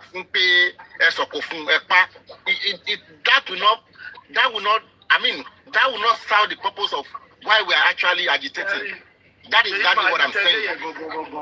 Ibi tẹ́ dé yẹn gangan ni mo ti wọlé wípé ṣe show kẹ́nẹ́ need nǹkan lọ́wọ́ ẹ kàn jáde everyday ṣe show back to back ni ní nǹkan tẹ́ ń bá pò tẹ́ ẹ bá pò nǹkan bóyá ẹ fẹ́ gbó lọ́wọ́ ẹ ni káyàwá náà ṣe show ọ̀gbẹ́ni mo lè pé gan kí n gbé wá síbí báyìí bẹ́ẹ̀ sọ nǹkan tẹ́ ẹ fẹ́ lọ́dọ̀ ẹ̀ kí lẹ fẹ́. Olórí ẹbí Mr. Seyi máa ń ṣe ẹjọ́ gbogbo lé everybody on the comment section ẹ má bínú ṣe rí opinion oníkálukú ọ̀tọ̀ọ̀tọ̀ ni àǹbàdẹ̀ ṣe máa ń dá sí ọ̀rọ̀ ọ̀tọ̀ọ̀tọ̀ ni mi ò fi pé ó yẹ ká bínú sí ọ̀rọ̀ tí èèyàn kan sọ you have your opinion and I have mine. Sherry, me if you more much about pastors because Mama are very careful when it comes to pastors. Mostly what we always bring on social media, some of them are real, and why some of them they are not real. So I'm so afraid of it. If all this allegation on Agbala Gabriel is real, why not petition him? Why not petition him? Even if the Nigerian government is not working. It will be written on the petition these and these are what he's doing. Ejo, I still want to my carry show to church. But most Nigerians Emma Bino, I'm so sorry, Emma Wafumio, Ejo, Kikoso, Moripe Afi, and one pastor she alone. Like I won't call Omaloba pastor, one feki pastor, Momo could notice one. At the end of the day, feki pastor Mabaonsu. Pastor. When you come outside and say you give back for Agbala Gabriel, Nimba to Mbesun, show badun abo badun. Show say yes baby abo say yes baby. Over the you touch the motor and was on social media one cast here. You don't need to tell us you are a mature person. You are not under 8 or basso about Ofi Baba Insunima. Why take one so that we can do justice for you? No. He's a man of God. Eje karote pe elero ara lawon pastor no. Eyan bi temi ati tiyin. And temptation, most pastors can only escape temptation when it comes to women. When it comes to obìnrin, our pastors only escape it. No, sir, I'm a mother, I will talk. Eje kama makaki. Not them. I do it's not the people that write for this bullshit. Ilé pastor men of God káàkiri pé taba ti ní kíní Ọlọ́run wà ní àrọ́wọ́tó sí wa ó fẹ́ ká pé òun. God wants one-on-one conversation with him. We don't need to turn pastors to God. Nǹkan tó bá Nigerians jẹ́ nìyẹn. Ní agbègbè tí mò ń gbé church tó wà níbí ó kọjá church tó wà ní Ghana. And the more tí church ṣe pọ̀ tó náà ni ẹ̀ṣẹ̀ wá ṣe pọ̀ tó sí. A ṣe jẹ́ ká embrace Ọlọ́run. If the guy has done something, why not write a petition against him? Èmi ò káàkiri church baba. Èmi ò kì í sọ pastor di Ọlọ́run tèmi ni Ọlọ́run tèmi. Mi ò dẹ̀ add any other thing with my God. So let's stop all these things. When you now castigate him and you are talking every day on social media, every day Agbala Gabriel. At the end of the day, the government did not do anything about it. A competition, a rally. Àwọn concerned people kó jáde síta kó wá sọ̀rọ̀ kí many of them wá sọ̀rọ̀ then that is okay. But when you now say àwọn kan give opinion and you are angry about their opinion, why? You don't need it. It's their opinion. And Olori Ebi did not say you should not talk about him. He said it's okay. What do you want him to do? Tẹ́bá ní petition tẹ́fẹ́ kó tẹ́fẹ́ gbé wá sórí platform Olori Ebi, you are welcome, you will accept it. Ẹ má jẹ́ ká gbà bí kíní ẹ ṣeun gan nǹkan tí fẹ́ contribute sí nìyẹn ẹ ṣe gan ni.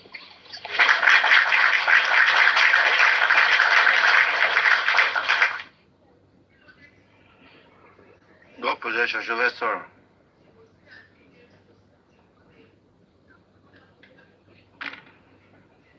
Onílé o.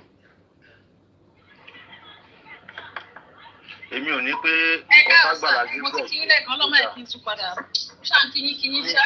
Mi ò ní nǹkan tó ṣe dáa, mi ò support ẹ̀.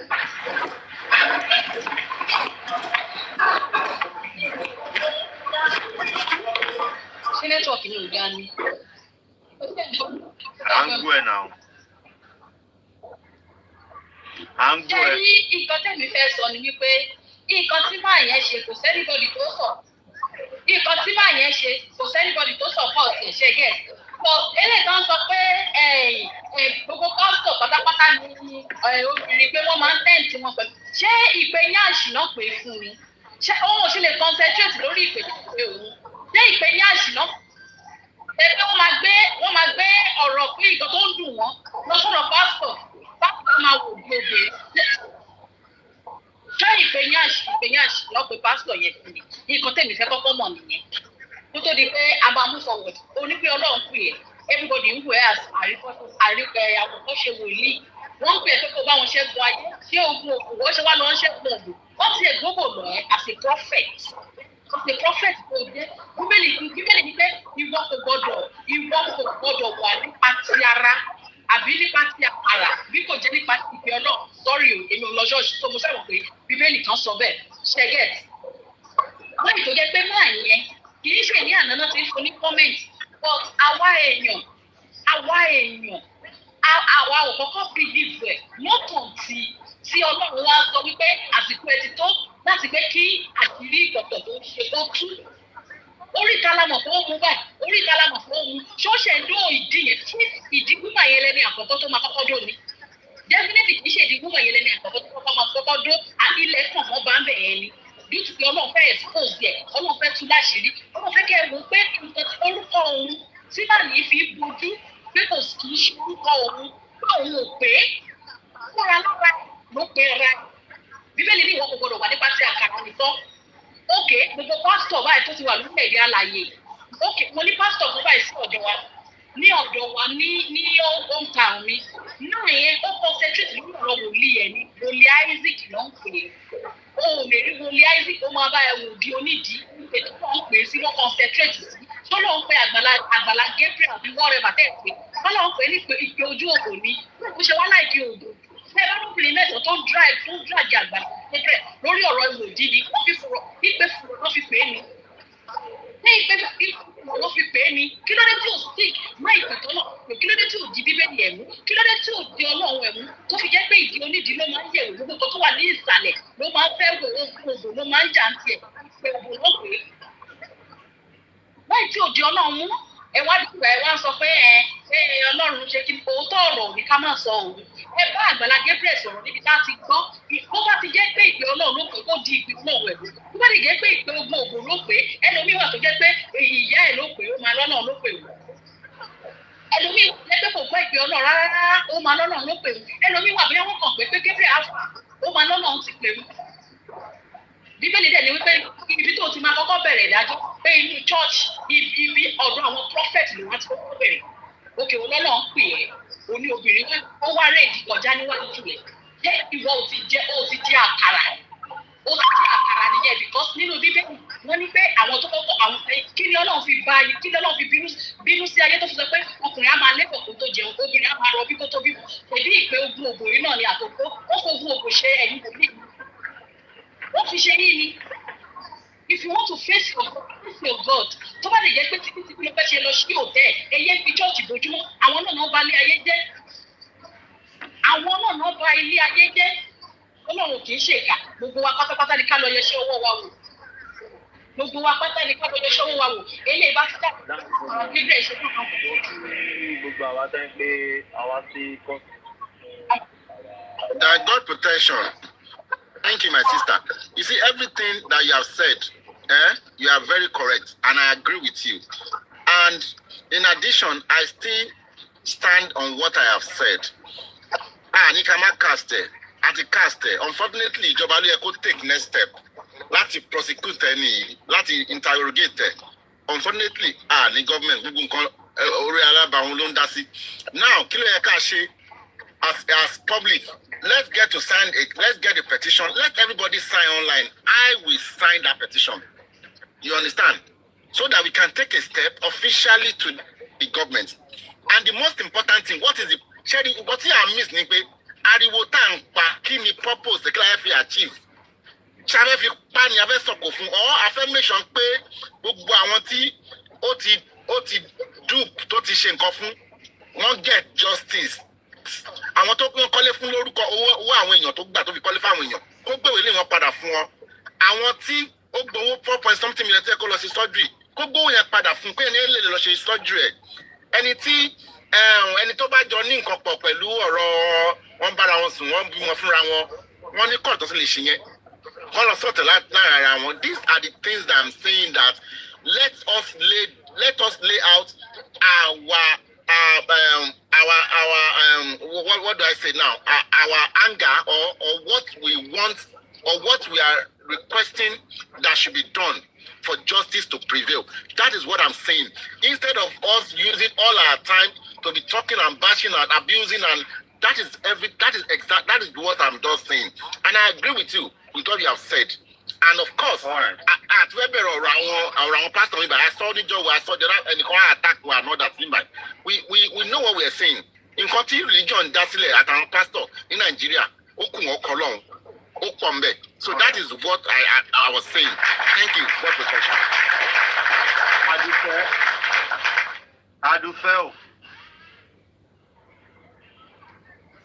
Adúfẹ́.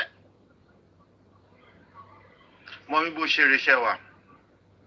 Pẹ́sà, ẹ kú ètò sà, ẹ kú àtàárọ̀. Mo kí everybody lórí àwọn panelists àti gbogbo àwọn commenters. Ẹ kú àtàárọ̀ sà. Everybody ti sọ̀rọ̀, gbogbo wa a máa rọ̀rọ̀ sọ. And mi ò fẹ́ kí a gba ọ̀rọ̀ ibi ẹni gbàgbọ́ ọtí and kí a ní sùúrù pẹ̀lú ra wa.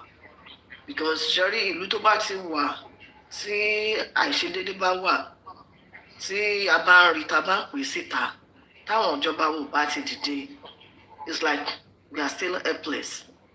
But we are on the right path pé a ti ẹ̀ rí àwọn tó ní courage tó lè jáde tó ń sọ síta. Àwa tadẹ̀ náà ta tún kún wọn tí à ń raise voice wa pé àwọn nǹkan wọ̀nyí kò dáa kíjọba bá wa mójútó. Gbọ́dọ̀ títorí ẹ̀ ká máa fi bára wa jà, because tó bá jẹ́ pé torí issue à ń sọ pé eléyìí sọ tí ẹ̀ kò dáa tọ̀hún sọ tí ẹ̀ kò dáa. There are a lot of problem tó wà ní Nàìjíríà tó wà ní àgbáyé tá ì tí ì rí tá a lè sọ tán.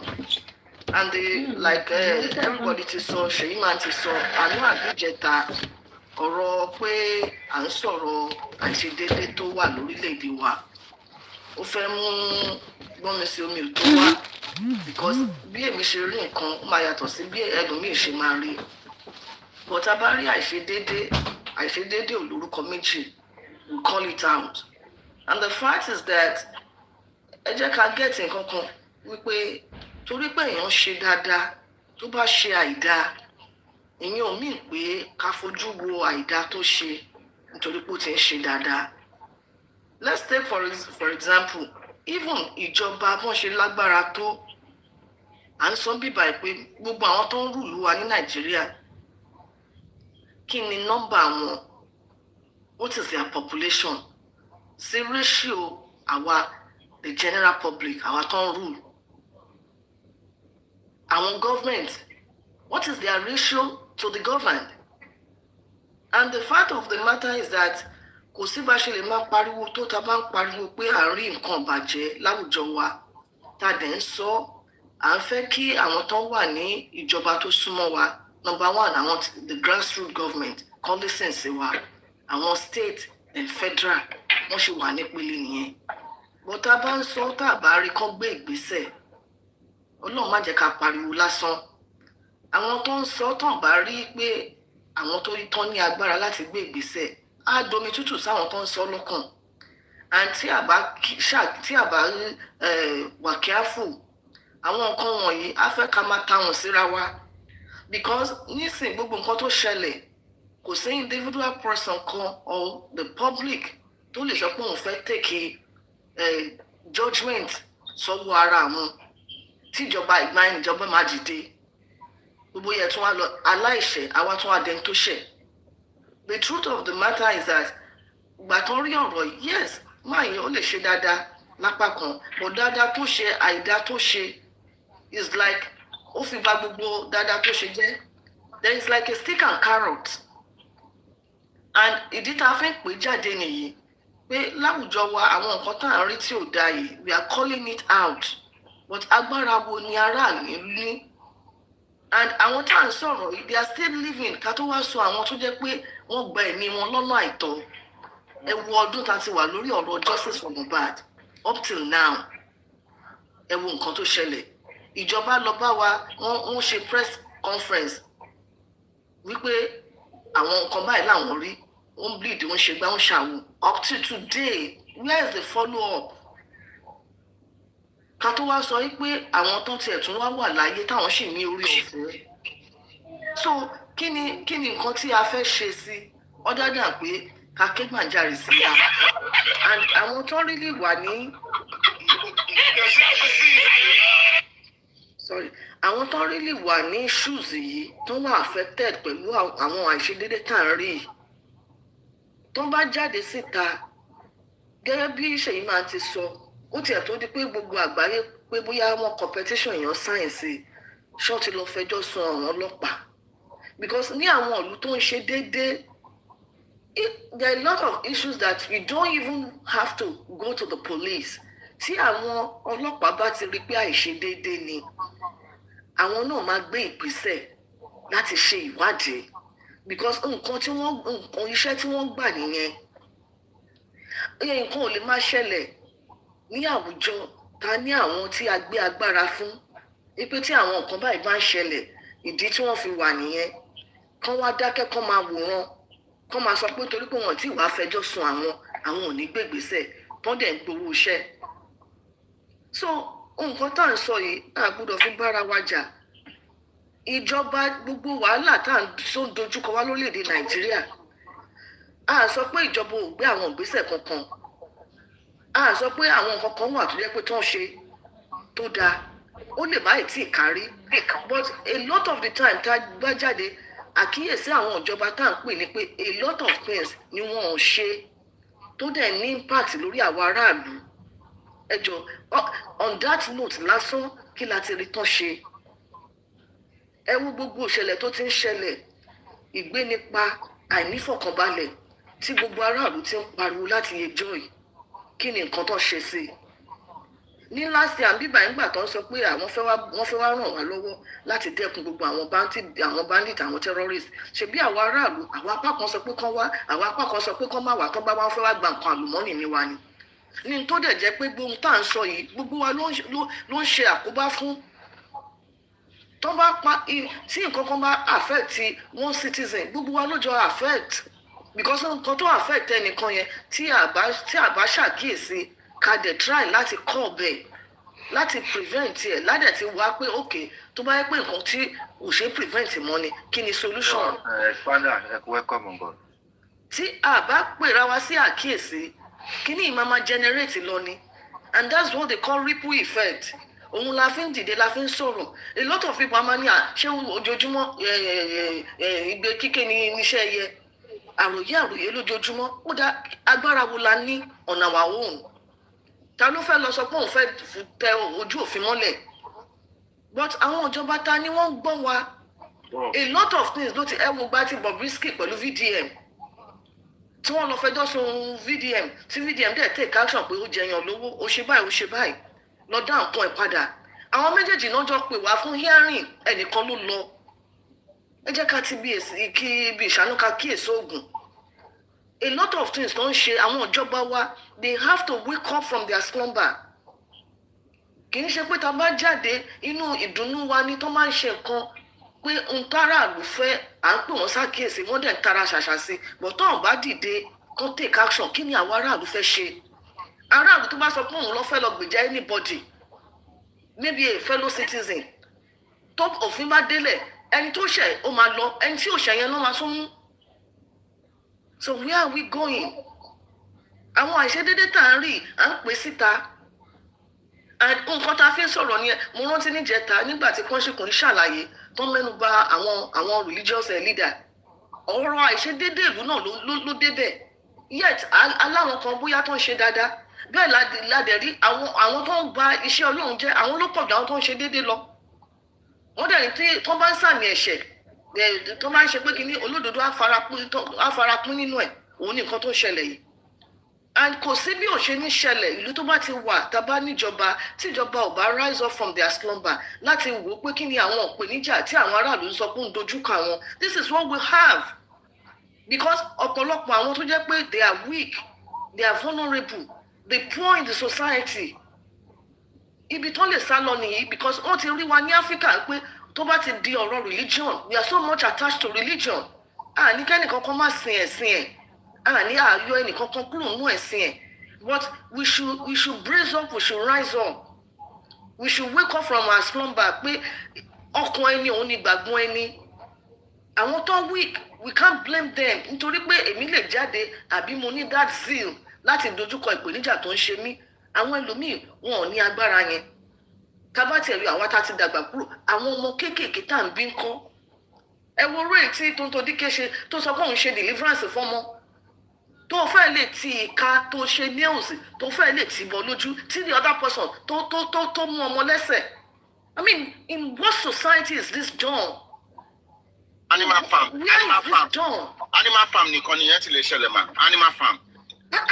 tí ẹ mú ọmọ kékeré tẹnìkan dé lójúmọ́lẹ̀ tó dé lọ́rùn mọ́lẹ̀ tẹnìkan mú lẹ́sẹ̀ bí ìgbà tẹ́fẹ́ slaughter ẹ wá sọ pé wà possessed these are the things that we are seeing and àwọn ìjọba wọn ò lè sọ pé wọn ò rí something tó ti wà lórí social media tó ti wà tí we can see a lot of the things tá à ń gbọ́ most of it ṣe through the internet la fi ń rí ọ̀rọ̀ tí Gúnmi sọ pé àwọn ìṣẹ̀lẹ̀ tó ń ṣẹlẹ̀ àwọn agbénipa yìí àwọn wọn ò lè sọ ìjọba ò lè sọ pé àwọn mọ̀ ń bẹ̀ àìsí ìrí wọn kán jáde kán wá sọ pé no ọ̀rọ̀ rí bẹ́ẹ̀ Gúnmi jáde àwọn olómọ̀ nínú ìjọba tó mọ̀ ń pa ẹ̀ location wo ló nọ́mbà these are what we are saying nǹkan tó bá ṣe nìkan gbogbo wa ló ṣe but we have to go through in the right process there's even in organization àwọn bíi thirteen ṣiṣẹ́ there are standard and procedure there are processes ìlú Nàìjíríà tó jẹ́ pé akọ̀lófin ni it's not functioning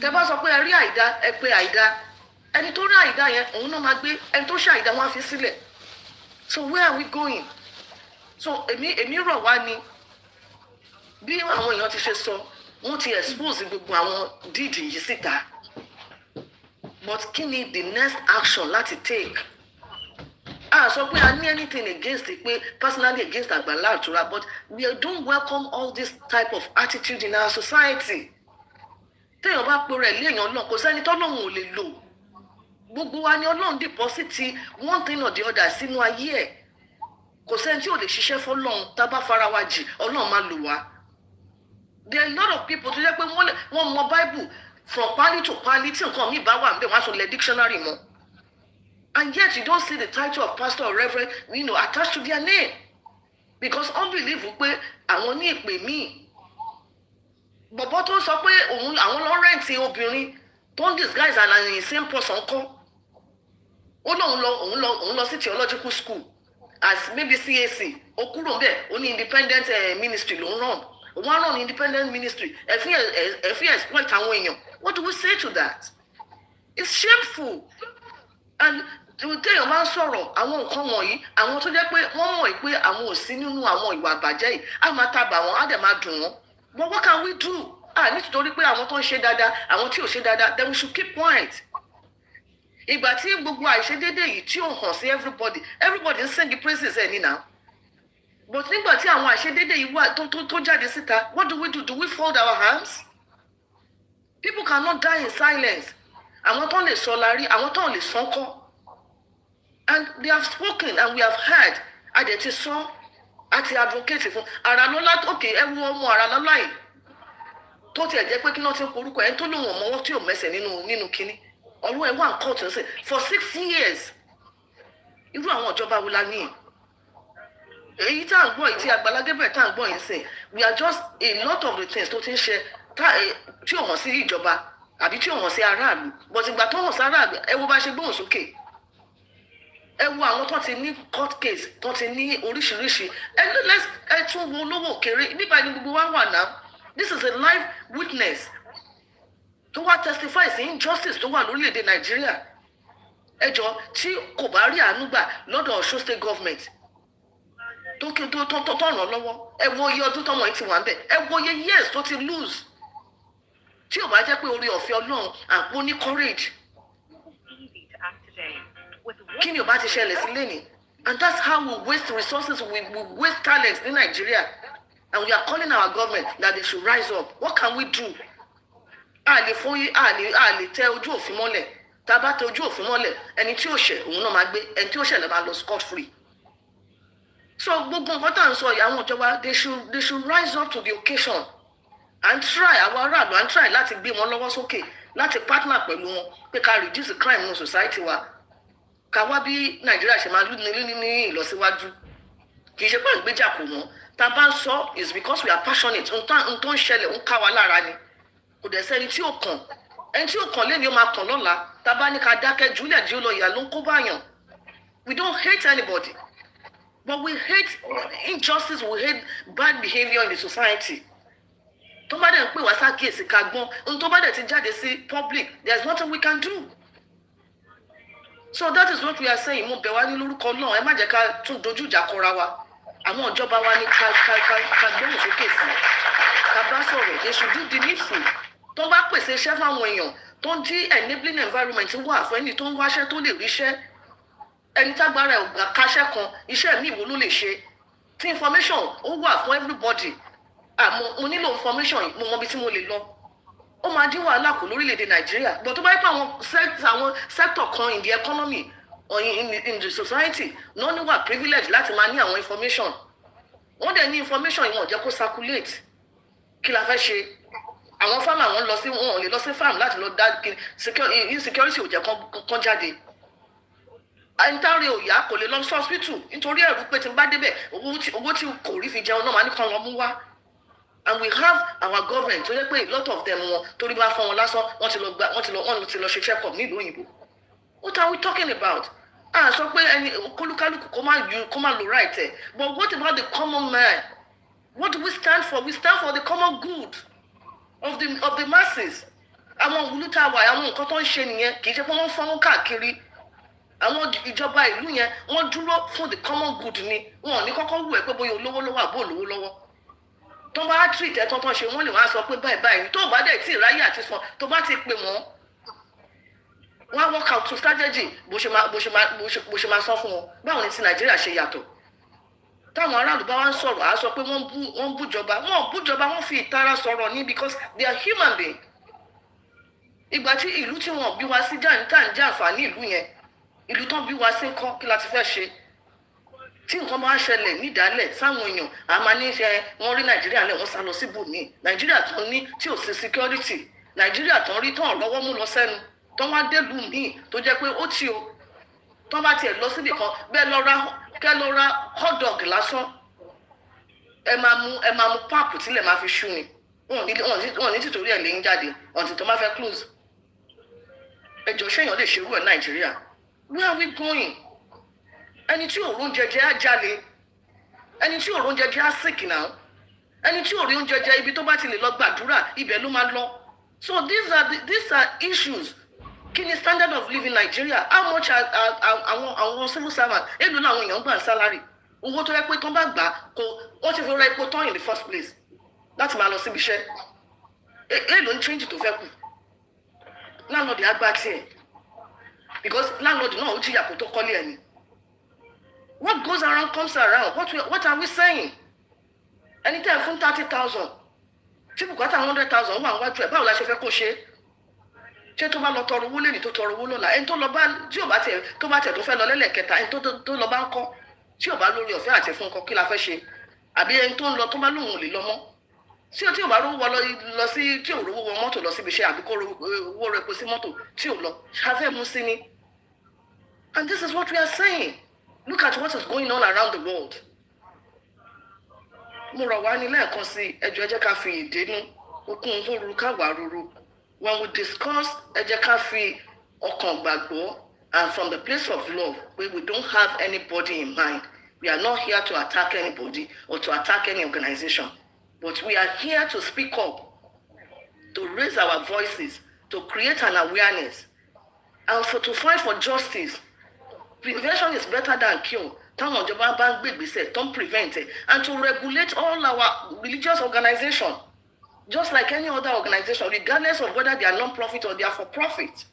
Ìlú tá a wà bá a ṣe ní church tó Nàìjíríà àìtí ní tó àwọn western world àìtí ní tó wọn ìyá ẹ̀ tẹ́ ẹ lè kọjá church kan tẹ́ ẹ bá wọnú bẹ́ẹ̀ lè mọ̀ pé church ni wọn ò dẹni títorí pé wọ́n jẹ́ church tó bá ṣe àìṣedéédé wọn ò ní bò wọ́n láti inú church yẹn wọ́n á jà déta ni kámẹ́rà gbé wọn àwọn church tó wà bíbà kò sí pé bóyá pé kínní church tẹ̀mí lọ they are armed to the teeth tẹ bá kọ́kọ́ lẹ́nu ọ̀nà àwọn ọlọ́pàá lè máa rí because of what because wọ́n fẹ́ káwọn èèyàn wọ́n fẹ́ wá sìn ní àwọn tó bá lórí ọ̀fẹ́ láti wá sí church wá sìn wọ́n fẹ́ kọ́ wá láìsí bẹ̀rù láìsójú àwọn tó ń dẹ̀lẹ̀ wá wọ́n ń wò lórí internet wọ́n ń wò lórí social media so kí ni nǹkan tó pọ̀ jù tá à ń bẹ ìjọba wa fún a sọ pé wọn ò ṣe rárá but àwọn tí wọn ò ṣe ló pọ̀ jù àwọn tó ń ṣe lọ and bí ìtẹ̀síwájú ṣe lè wà nìyí ká fọwọ́sowọ́pọ̀ pẹ̀lú wọn gbogbo wa kọ́ la wà ní ipò agbára tó lọ fún wa á ti gbé fún wọn and the only harm ta ní only the voice of our mouth tẹ́nìkan bá lóun gbé gbóngbóng sìn ọ̀run rẹ̀ tó ṣe àìdá pé nítorí pé ó ṣe àìdá yẹn òun fẹ́ lọ take justice sí ọwọ́ rẹ̀ òfin á gbé this is what we are saying so mo bẹ̀ wá ní once again ẹ jọ̀ọ́ jẹ́ ká ní sùúrù fúnra wa we don't hate anybody we don't dislike anybody but we dislike injustice we dislike bad behaviour that's what we are saying so tabadẹ tí ń rí ẹ má jẹ́ kó máa bọ́ sọ́wọ́ sẹ́yìn ká tó máa sọ síta ẹni tó bá rò pé ẹ̀rù ń bọ̀ òun ẹ tẹ́ bá mọ̀ pé ó lè gbé yín lóhùn sókè ẹ tọ́ lọ ẹ sọ fún so that we can speak up tábà dákẹ́ nǹkan máa bàjẹ́ lọ sí ni Ọlọ́run á ràn wá lọ́wọ́. ẹ bá wa encourage àwọn èèyàn kan bá wa raise petition which is very important so that everybody can sign it or we have to officially bring it to the government. Ẹ jẹ́ bá wa encourage them that's what I'm just trying to say. You understand? Yes sir. All right. Yeah. Ọlọ́run á ràn wá lọ́wọ́ àṣeṣe. It's freezing. Olórí ẹ. It's freezing. Yes, Papa. Ẹ káàsán. Ẹ káàsán. Ẹ̀yin dáàdì wa mú mi wá. Ẹ káàsán. Yeah. Èmi náà ní kí n sọ one or two nípa ọ̀rọ̀ tó ń lọ ní sà. And nǹkan tẹ́mi tẹ̀rí ń bẹ́ ni pé yes. According to nǹkan tí àwọn dáàdì wa àti mọ́mí wa ti ń sọ látẹ̀kàn pé we need to take action to put action in place at least. And again, pé àwọn èèyàn ń sọ ń pa ẹ̀ náà ó wà okay. It's still okay. People they are talking about it because irú ẹni yìí àwọn kan wà tó ṣe wà yẹn tó yẹ pé every month ó máa lóye tó máa san sí àkáǹtì máa yìí just because they believe is helping people pé káwọn náà lè support ẹ̀ kan lè ṣe nǹkan kan and pẹ̀lú gbogbo call out yìí àti kínní àwọn náà ti máa realize pé this is the kind of person he is so and a mọ̀ pé lóòótọ́ àwọn kan wà tó jẹ́ pé bóyá wọ́n ti lórí wọn ni àbí nǹkan kan tó yẹ pé no matter what tán lè máa sọ ìyẹn ò stop wọn láti máa continue pẹ̀lú nǹkan tó ti ń ṣe but at least wake up call eléyìí fún most of the people I'm very sure pé even òun fúnra ẹ̀ ó ti máa mọ̀ lára lẹ́nu ìgbà tí kinní ẹ̀ ṣẹlẹ̀ because so many people tó jẹ́ pé bóyá every month pé bóyá nǹkan kan tó yẹ pé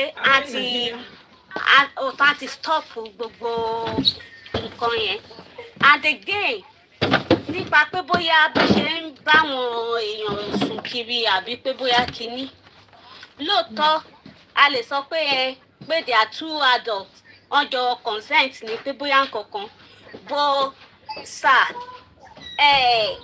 ó yàtọ̀ síra wọn tí mo ṣe wà ń bíbá ń sìn tí mo bá lọ tẹ́mi àti Mr. Seyima tá a bá lọ ní nǹkankan pẹ̀lú ra wa a lè sọ pé two adults ni wá àjọ consent ni kò dẹ̀ sí nǹkan tẹ́nibọ̀dì lè ṣe sí èmi mo nìdí mi kò sí nǹkan téèyàn but ẹni yìí ó gbé orúkọ Ọlọ́run lórí ni so and that's why people are expecting more from them.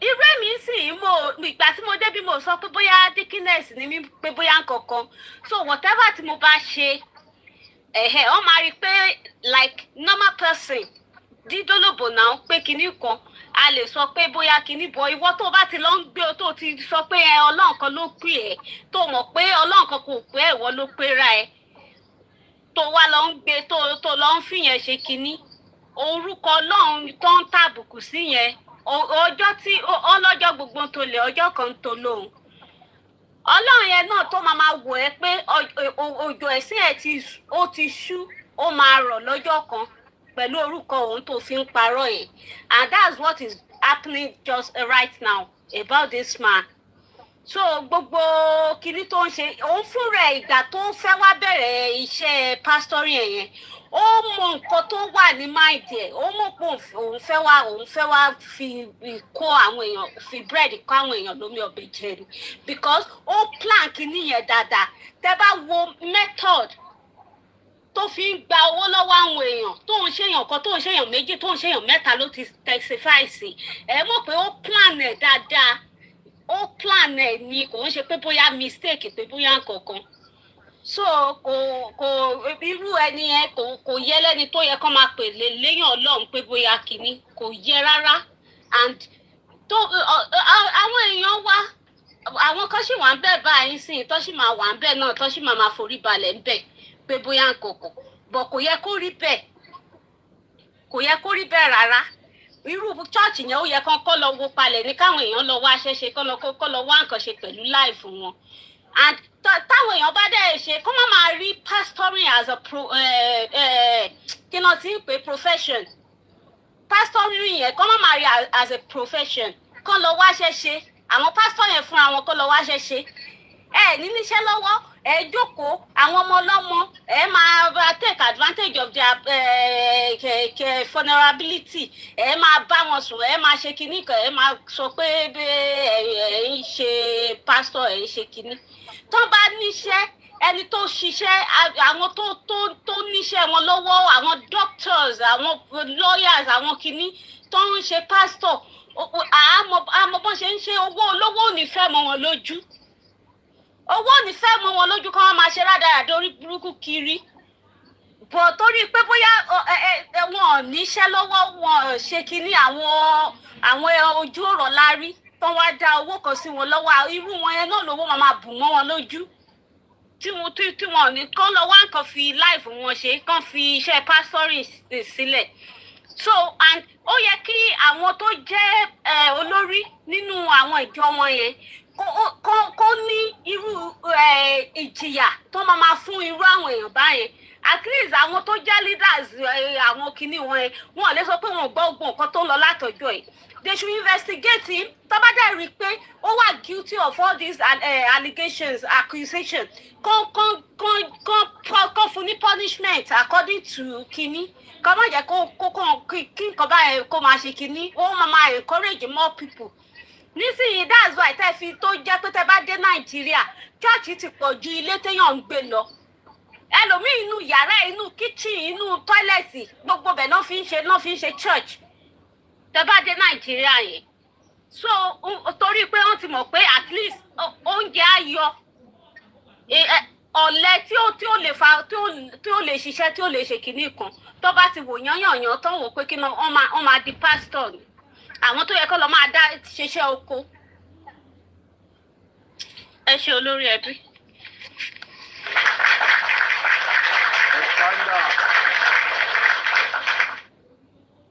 Expander ṣẹwà. Ẹ káàsán gbogbo ilé. Èwo lẹ ṣe ṣẹwà. Adúpẹ́ fọlọ́run. Ṣé mama brother? Ẹ kú ìgbẹ́. God bless you. Ẹ̀mí yẹn ṣìkà o. Àmì Ọlọ́run àmì gbogbo wa ṣìkà. Yeah, not bad. I greet you, my brother. You're sighted. Welcome, my brother. Yeah, thank you. Yeah. Mommy Bosheri, everybody, my greetings to everyone. Adura mi gba gbogbo ilé. Àná olórí ẹbí. Expander Expander. Yeah, welcome, sir. Yeah. Sherry, Macron, just a little contribution and it will be an awakening call. Everybody is sorrow. And the bit Mommy Bushiri NDC, mon fait plus ton NDC, she manti address it. So what next and what require is action. Okay, but other way around, take me come to this in even my religion says to bury continue that for what call fear no or no coffee call. It toward the weakest part of it, Nikofi or Concord. That is toward the way I've done my best, but you know, I condemn it, and that is the weakest part of it. But as we are now, I think fear no wako, but she ali fear wako, ali for wako, which is part of calling still want to say, let's take a petition up, blah blah blah blah blah. Now, the next thing that will be if the petition is signed by a lot of people, Taluma take it up, Taluma look after petition here. Because even at times in Nigeria, and this is just my view, Amoluwa, Boba Nwa Kakbeni monkey country, Kakbeni, whatever dirty name we like, it is our problem. And the more we ignore it, the more it pants for us to be solved. It will continue to compound until we are ready to solve it. And part of it, I'm solve it. We know Latin Lale. Now, Tabawa petition, everybody sign petition. But on the petition, Toba do the table, I want to a good number of people sign the petition. Then who push it further? Taluma won't look into that petition. Ibn Latuma stocks him. Okay, because Tabanta only come out. As far as I'm concerned, be it Agbala Gabriel, be it any other person, okay, I tell you anybody ledger until Tabagbo both side. Because from Mohbad case, we should learn a good lesson. I want to say keep a busi sita, I want Golala busi. So we should learn from all angles. Come out, take his side. Yes, I didn't combine it in the society. Can we go into it? How do we do our findings? Then Tabawari findings say, how do we take it up? How do we follow it up? If not, blah blah blah blah blah blah blah. And after 2 weeks, I bet you it will die down. And then Torokon at my Osisha will move on. Because there are no consequences. Talk and talk alone will not solve a lot of issues in Nigeria. Try the Western world ni Bubarutan Paluri Lason Olopatimalobi. Want much investigation.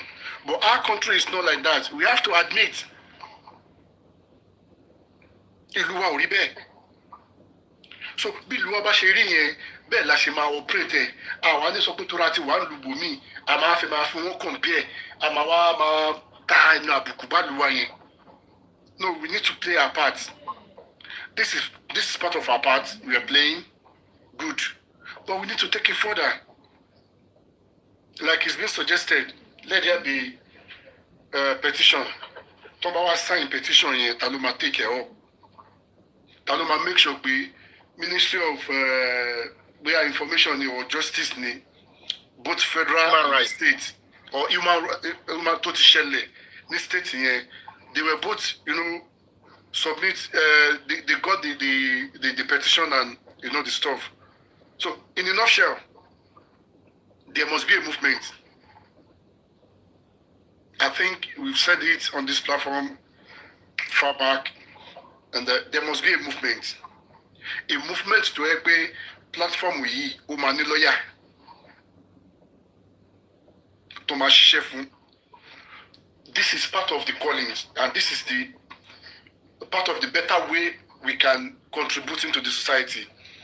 Kì í ṣe pé ká wá ká máa bẹnu àtẹ́lù ìlú yẹn àbí ká máa bú pé ìlú yẹn ò lè dá mọ́ kìnìkan. And also, ta ló wà ní ìlú yẹn? Àwa èèyàn yìí náà ni ẹ má gbàgbé o. My brother, your sisters, my sisters. Àwa náà ni. Àwa là ń contribute bad attitude sí ìlú yẹn.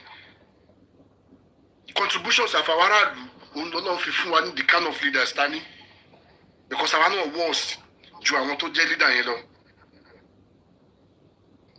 So way forward, I think part of it's an advice.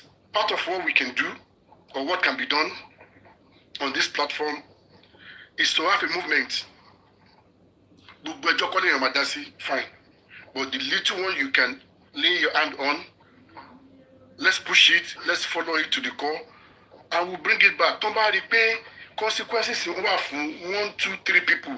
I want to share reduce. Because you know, I'm not saying that Baba Gabriel is at fault or is guilty at the moment. But my confidential example is Taba Azum guilty. Tan pariwo bi bayi tó bá ti gbé owó bàǹtàbàǹtà lọ fáwọn ọlọ́pàá kan section ọlọ́pàá kan níjẹkújẹ. The case goes nowhere. And if you want them to bá pariwo wọn dákẹ́. And that will be it. But then the come back on the ọ̀gá petition tó ti gba owó tí ṣe nǹkan kan sí. A sì ń ṣiṣẹ́ lórí ẹ̀ àti invite ẹ̀ kò tí wà á tẹ̀ padà wá sórí platform. Officer Lamidi Ajanlekuku àti gbé petition wa dọ́dọ̀ ẹ̀ tóun náà ń gbọ́ wọ́n ti pariwo orúkọ òun. It will work.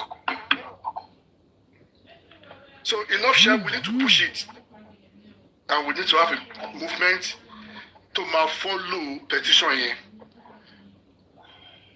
So that would be my submission. Is go, you know, that's all I can say for now. Thank you, Spander. Thank you very much. Thank you for your submission. Eshego. Bí ẹjọ́ bá mi láyé mo kàn fẹ́ ṣàkíyèsí mo fẹ́ kí Expander lẹ́yìn ni àtàwọn tó ti sọ̀rọ̀ ẹ wo nǹkan tó ṣẹlẹ̀ sí ẹ ṣe sà kan tó ṣẹlẹ̀ sí Oríyọmí 2 years ago kọ́ ni àti Queen Naomi nípa pé wọ́n fẹ́ ran aráàlú lọ́wọ́ ẹ wo wàhálà tó ṣẹlẹ̀ nídìí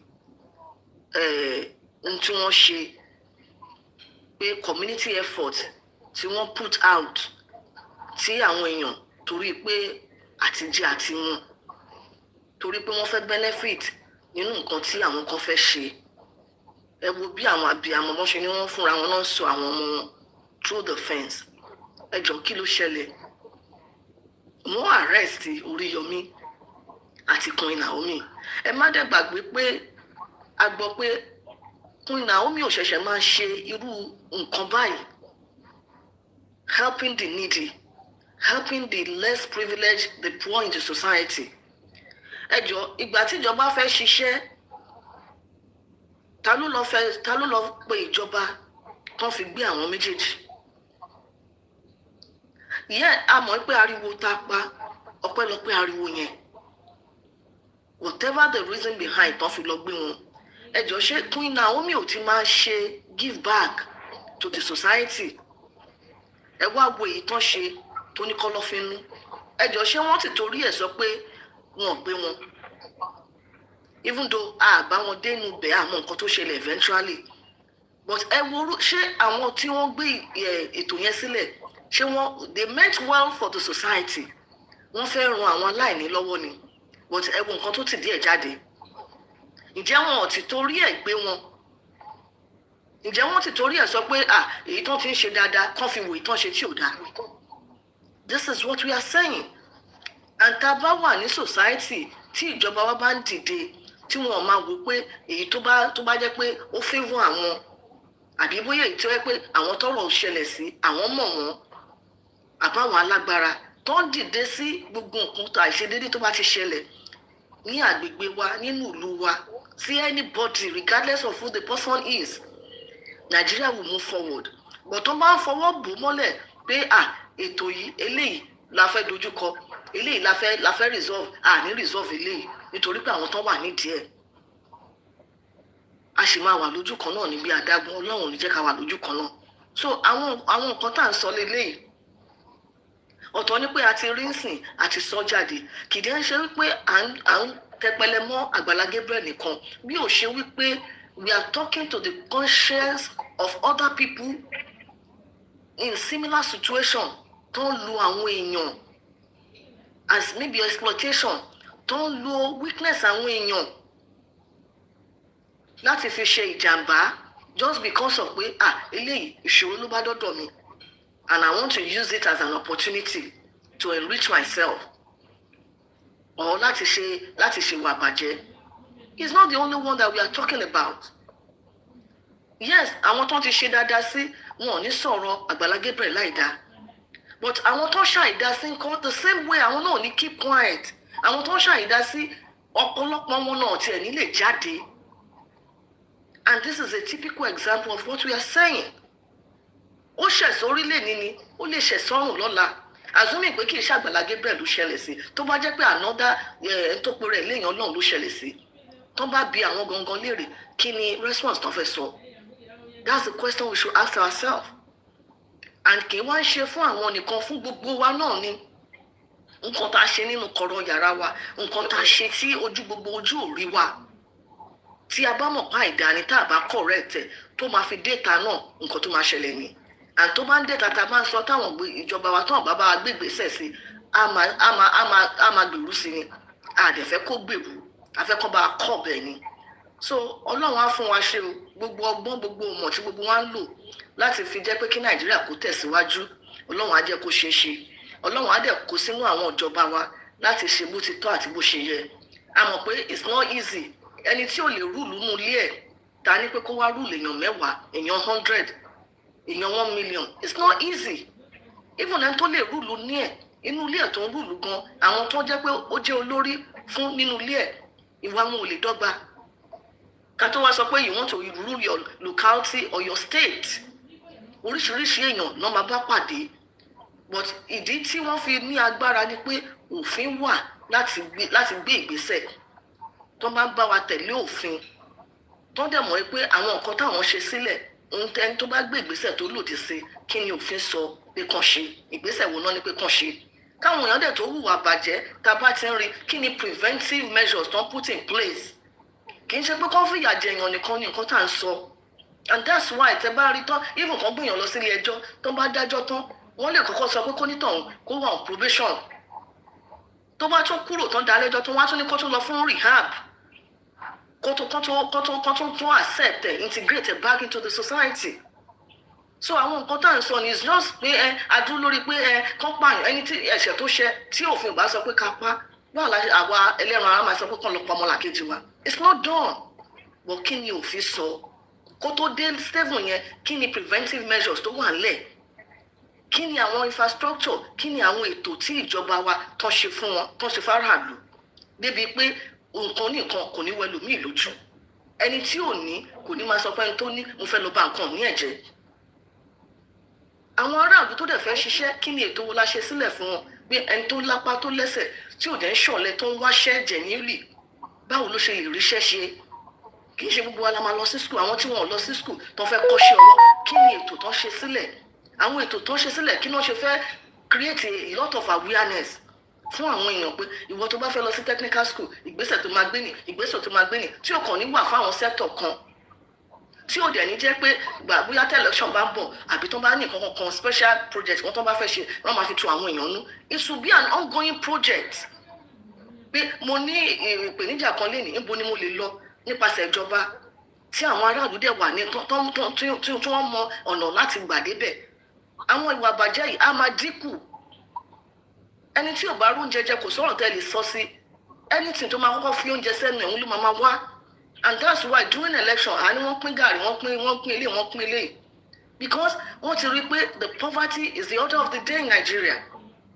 wọ́n ní tẹ́lu bá jẹ ojú àtì ẹni tẹ́bi ń pa kò sí nǹkan tẹ́ lè sọ létí ẹ̀hún tó fẹ́ fi sínú ẹ̀ ló máa wá ẹni tí ò dẹ̀ rú oúnjẹ jẹ ó wà vulnerable láti get sick ṣe tó wá sick tí ò rú oúnjẹ jẹ ìwọ̀nba tó rí jẹ tó bá sick tí ò rówó ta ló fẹ́ ràn án lọ́wọ́ so kíní wọ́n so mọ́ra wọn ni wọ́n dẹ̀ wà nípele nípele ni ohun tó bá dẹ̀ bá orí tó bá bá imú ó bá ojú ó bá gbogbo ara.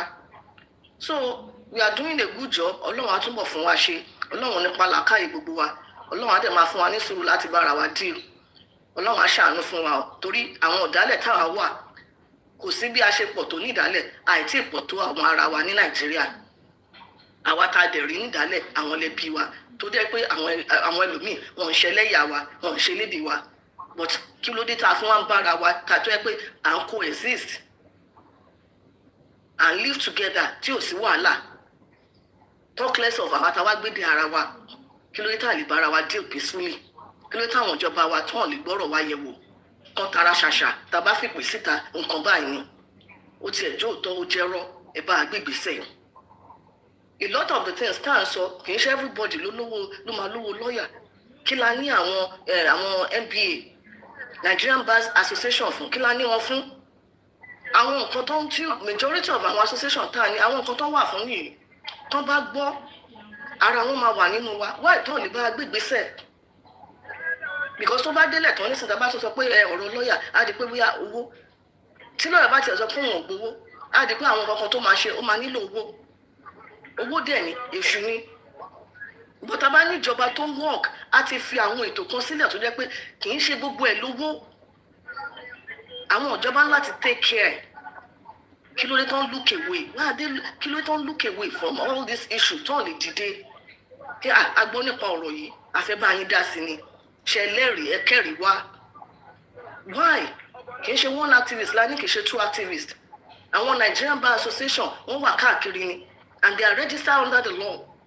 kí ló tán ọ̀bá wa dìde àwọn ìpèníjà tá à ń fi síta yìí they are like pressure group tó jẹ́ pé tí wọ́n bá dìde pé àwọn ìpèníjà tí aráàlú ń rí ni as a concerned citizen àti gẹ́gẹ́ bí iṣẹ́ tẹ gbé lé wa lọ́wọ́ gẹ́gẹ́ bí amòfin afẹ́kẹ́ bá wa yẹ̀ wò afẹ́ gbé ìgbésẹ̀ we want to try this case tí ò bá jẹ́ ètò yẹn kó lọ sí kóòtù kò ní lọ wọ́n dẹ̀ resolve rẹ̀ adé ìtẹ̀síwájú ẹ ṣe àdúpẹ́ sir thank you. wọ́n gbọ́ ṣeré expander ń bá yín wí. yes sir yes sir. ẹ kú ṣẹ́ mà ṣe rí ìtẹ̀sọ yẹn gbogbo àwọn avenues yẹn wà but being what it is in Nigeria they need to be pushed. bẹ́ẹ̀ni. ó yẹ kó rí bẹ́ẹ̀ but it is like that let us take it. so tọ́ba wa ti wá jẹ́ pé wọ́n need láti push yẹn can the body stand up to start pushing them? Yes, we can do it. So let's start pushing them. Let's take the case to their doorstep. Take care up and we monitor it. Then, company the whatever fund, the little we can give, we will give it. Government, if we want to whatever, tabana not if we support, so why can't we do it? Because taban daruko they will do nothing, absolutely nothing. Fund the other one, one day back, not the but can they be pushed? The answer is yes. So why not? Continue connecting two chippings in the Eshema. Thank you.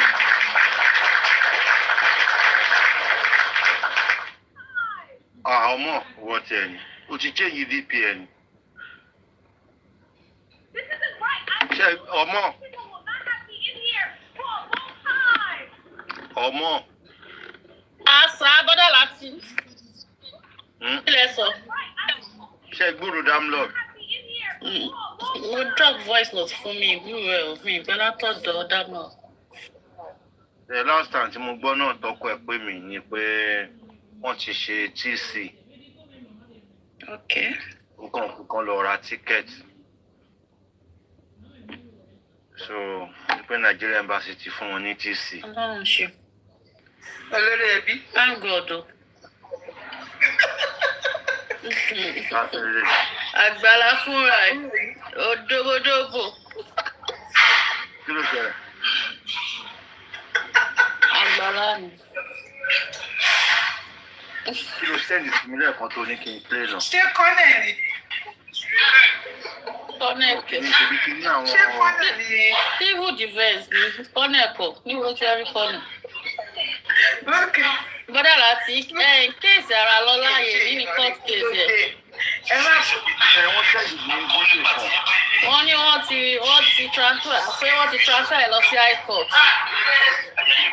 Bọ́ọ̀lù á ní court ẹ̀. òun lélẹ̀. Ara ní gbogbo àwa tẹ́ pé àwa sí kọ́ọ̀tù fún Lady teacher yẹn. Àwọn abẹ́lẹ́ olúwa. Òun ni mò ń pè é. Ìṣẹ̀lẹ̀ mi ò mọ nǹkan kan mo kàn ṣàgbára lọ lábẹ́ tán protest ní mímọ́ tó ṣẹlẹ̀. Ẹ jọ ẹ bá mute náà kẹ́ gbọ́ kínní ẹ gbọ́ update. Láàkọ́ náà, ó kí gbogbo àwa tẹ́ pé àwa sí kọ́ọ̀tù fún àwọn abẹ́lẹ́ olúwa. Ọ̀rọ̀ pé gbogbo àwa tá a sílé wa sílẹ̀ ọ̀nà wa sílẹ̀ wá sí kóòtù yẹn gbogbo àwọn nǹkan tá a sílẹ̀ gbogbo wọn náà la máa délé bá láyọ̀ èyí mi ti délé báyìí. Ṣé mo lè kí àwọn àfà ńláńlá tó wá sílé àwọn àfà tẹ́ pé wọ́n gbọ́ ẹjọ́ yẹn náà àwọn náà dìde wọ́n dẹ̀ tún wá. Kò ṣe pé orí TikTok nìkan lọ́kọ̀ ti sọ ọ̀rọ̀ yẹn àwọn náà wá. Torí tẹ́ bá wo péèjì yẹn máa ṣe fídíò fún ẹni fọkàn bọ́ọ̀lù. Mo ṣe rí ẹjọ́ yẹn mọ́ pé ó dáa kí èmi náà kọ́kọ́ mú ẹjọ́ mi débẹ̀ náà kí n lè mọ tó ń jẹ́ òótọ́ ọ̀rọ̀ kí n tó jáde ṣe fídíò bọ̀. Nígbà tí mo lè rí òótọ́ ọ̀rọ̀ yẹn ti gbà bàbá ló ń ṣẹlẹ̀ lóòótọ́ tí àǹtí ara rẹ lọ́lẹ́ kí mo bọ́ tàbí mo ṣe fídíò sí nǹkan tó ń bẹ lọ́wọ́ yẹn. Wọ́n ti rìfà ẹjọ́ kéèsì wọn yẹn ti bá wọ́n ti rìfà ẹ̀ lọ sí high court tó sì báyìí àwọn náà àti máa dé ibẹ̀ lọ́la àti máa lójú síbẹ̀ níwájú jẹ́ àti máa sọ fún yín. Ọ̀pọ̀ náà ti báyìí àti ara lọ́la wọ́n ti dá wọn padà lọ sí ṣùgbọ́n wa sí kóòtù lọ́la àmọ́ pé ibi tí ẹjọ́ yẹn ti máa ní ìtumọ̀ àti ibi tẹ́ pé ó ti máa níyanjú lọ́gbé lọ yẹn ẹ má yẹ kí gbogbo aṣọ kan ojú òyìn ní federal high court tí wọ́n gbé ẹjọ́ wọn yẹn lọ bẹ́ẹ̀ gbọ́ngàn láti mọ̀ pé kéèsì yẹn ti máa níyanjú ibi tó ti máa pe bàbá ọmọ táàgì kọ́ ti dé nìyẹn ibẹ̀ ló ti máa pe bàbá ọmọ táàgì máa rí bàbá ọmọ yẹn ká máa rí everybody àtàwọn tí wọ́n jọ involve nínú kéèsì yẹn bẹ́ẹ̀ láti máa rí wọn ẹ ṣe adúpẹ́ lọ́wọ́ yín fún ẹ̀yin tẹ́ ẹ̀ ń gbọ́ wà lọ́sùn lóṣù àtẹ̀yìn tẹ́ sílé nílẹ̀ àtẹ̀yìn tẹ́ comment àtẹ̀yìn tẹ́ like àtẹ̀yìn tẹ́ share ọ̀nà wa àti ilé wa ò ní bàjẹ́ ẹ ṣé gan. Òun lẹ ti gbọ́ yẹn o.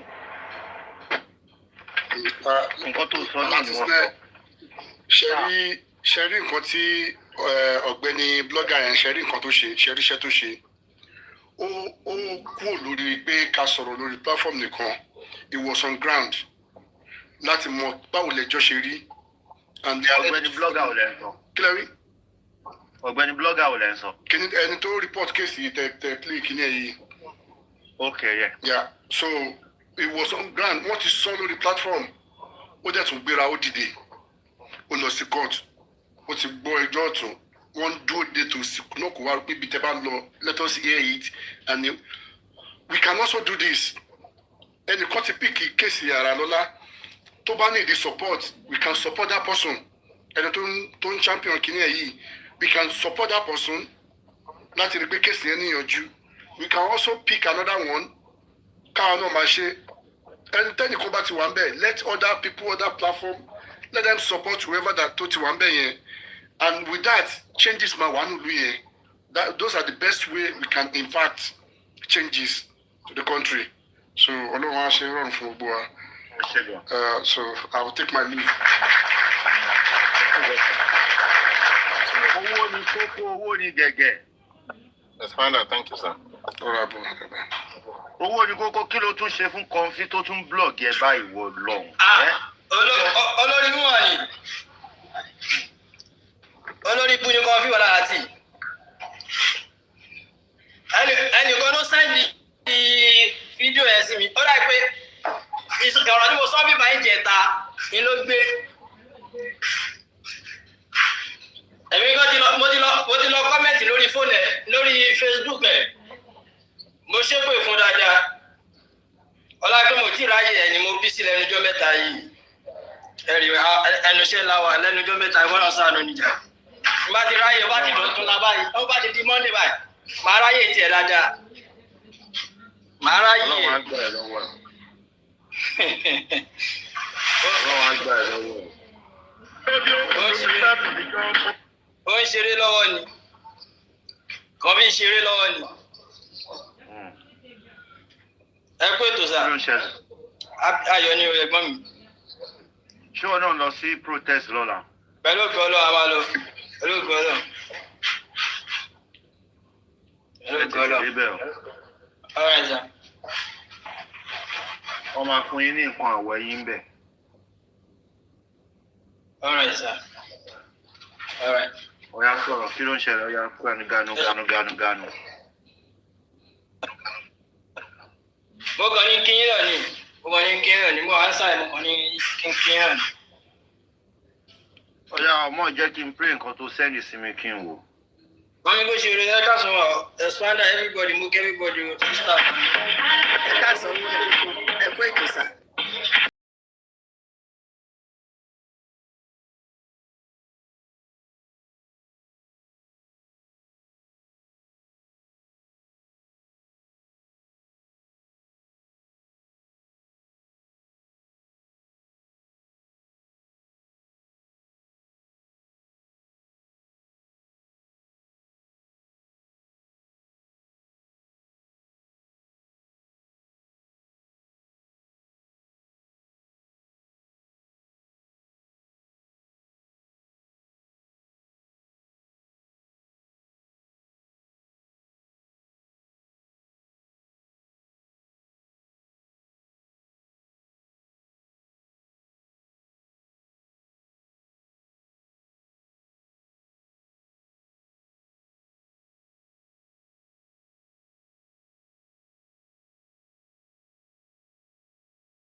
Kéré lọ́mọdé lágbà ẹ jáde wá. Olóògbòjò dé bàbá egúngún ká máa sóre.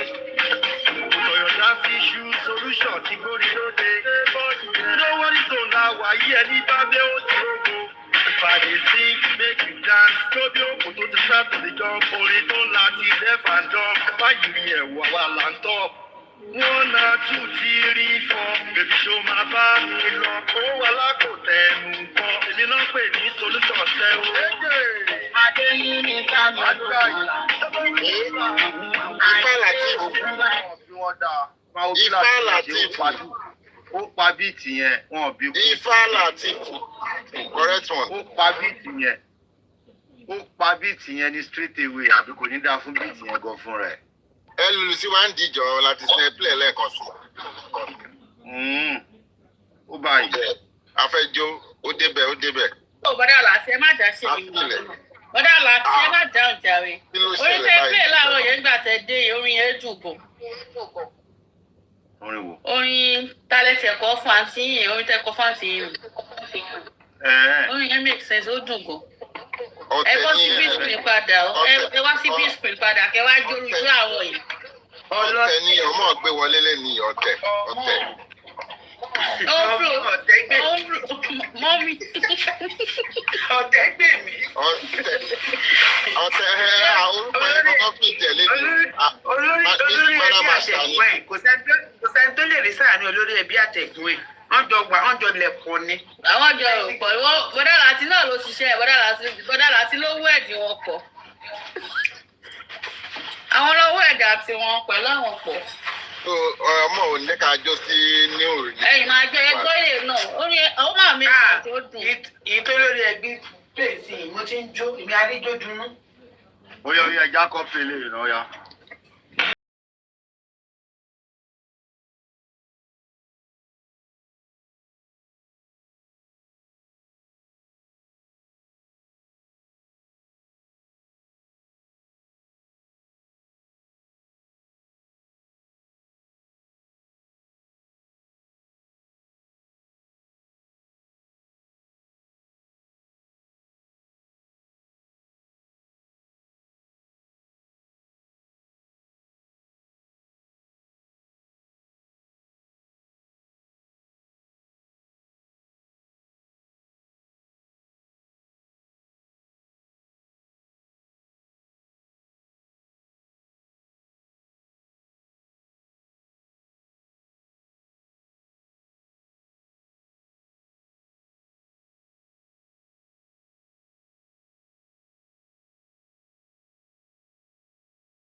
mọ́jọ́ tí mo ṣorin yìí náà tá à ń ṣe ṣó mi báyìí tí mo kàn ìjọ yẹn tàbí pé òòtá sí wa ń jọ yẹn ó kàn ń ṣiṣẹ́ lọ ń tẹ̀.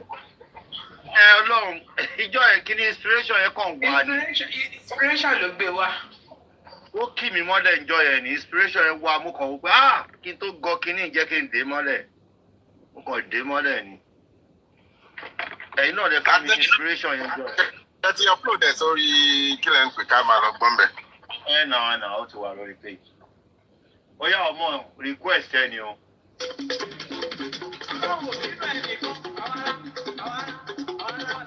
Dàdí sí ọmọ oníkẹjọ sílẹ̀ yìí o. Kí lẹ wí? Ọmọ oníkẹ bá pè lè rí oníkẹjọ sí ọmọ oníkẹjọ nǹkan tó sọ lẹ́ẹ̀kan nìyẹn. Tó máa ná gift fún mi ó yá.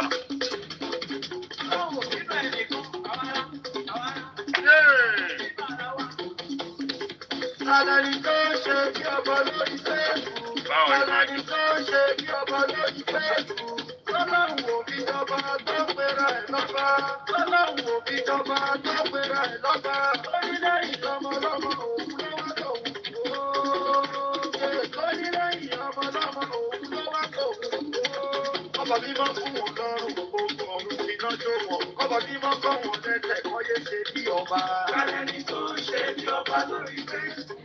Alani tó ṣe bí ọba lórí fẹ́ẹ̀kù. Ọlọ́run ò fi jọba tó pera ẹ̀ lọ́ba. Ọlọ́run ò fi jọba tó pera ẹ̀ lọ́ba. Orílẹ̀-èdè ọmọdọ́mọ òun ló wá tòun. Ọba mímọ́ fún wọn lọ́rùn. Alọ́run fi lọ́jọ́ wọn. Ọba mímọ́ kọ́ wọn lẹ́sẹ̀ kọ́yé ṣe bí ọba. Alani tó ṣe bí ọba lórí fẹ́ẹ̀kù. Alani tó ṣe bí ọba lórí fẹ́ẹ̀kù. Wèrè wo, àfiwíwo. Wèrè wo ló ń ṣe bí ọba lórí fẹ́ẹ̀kù. Ọlọ́run ò fi jọba tó túbọ̀ ṣe kiri. Ọlọ́run ò fẹ́ ká tó ń gbéra ẹ̀ka kiri.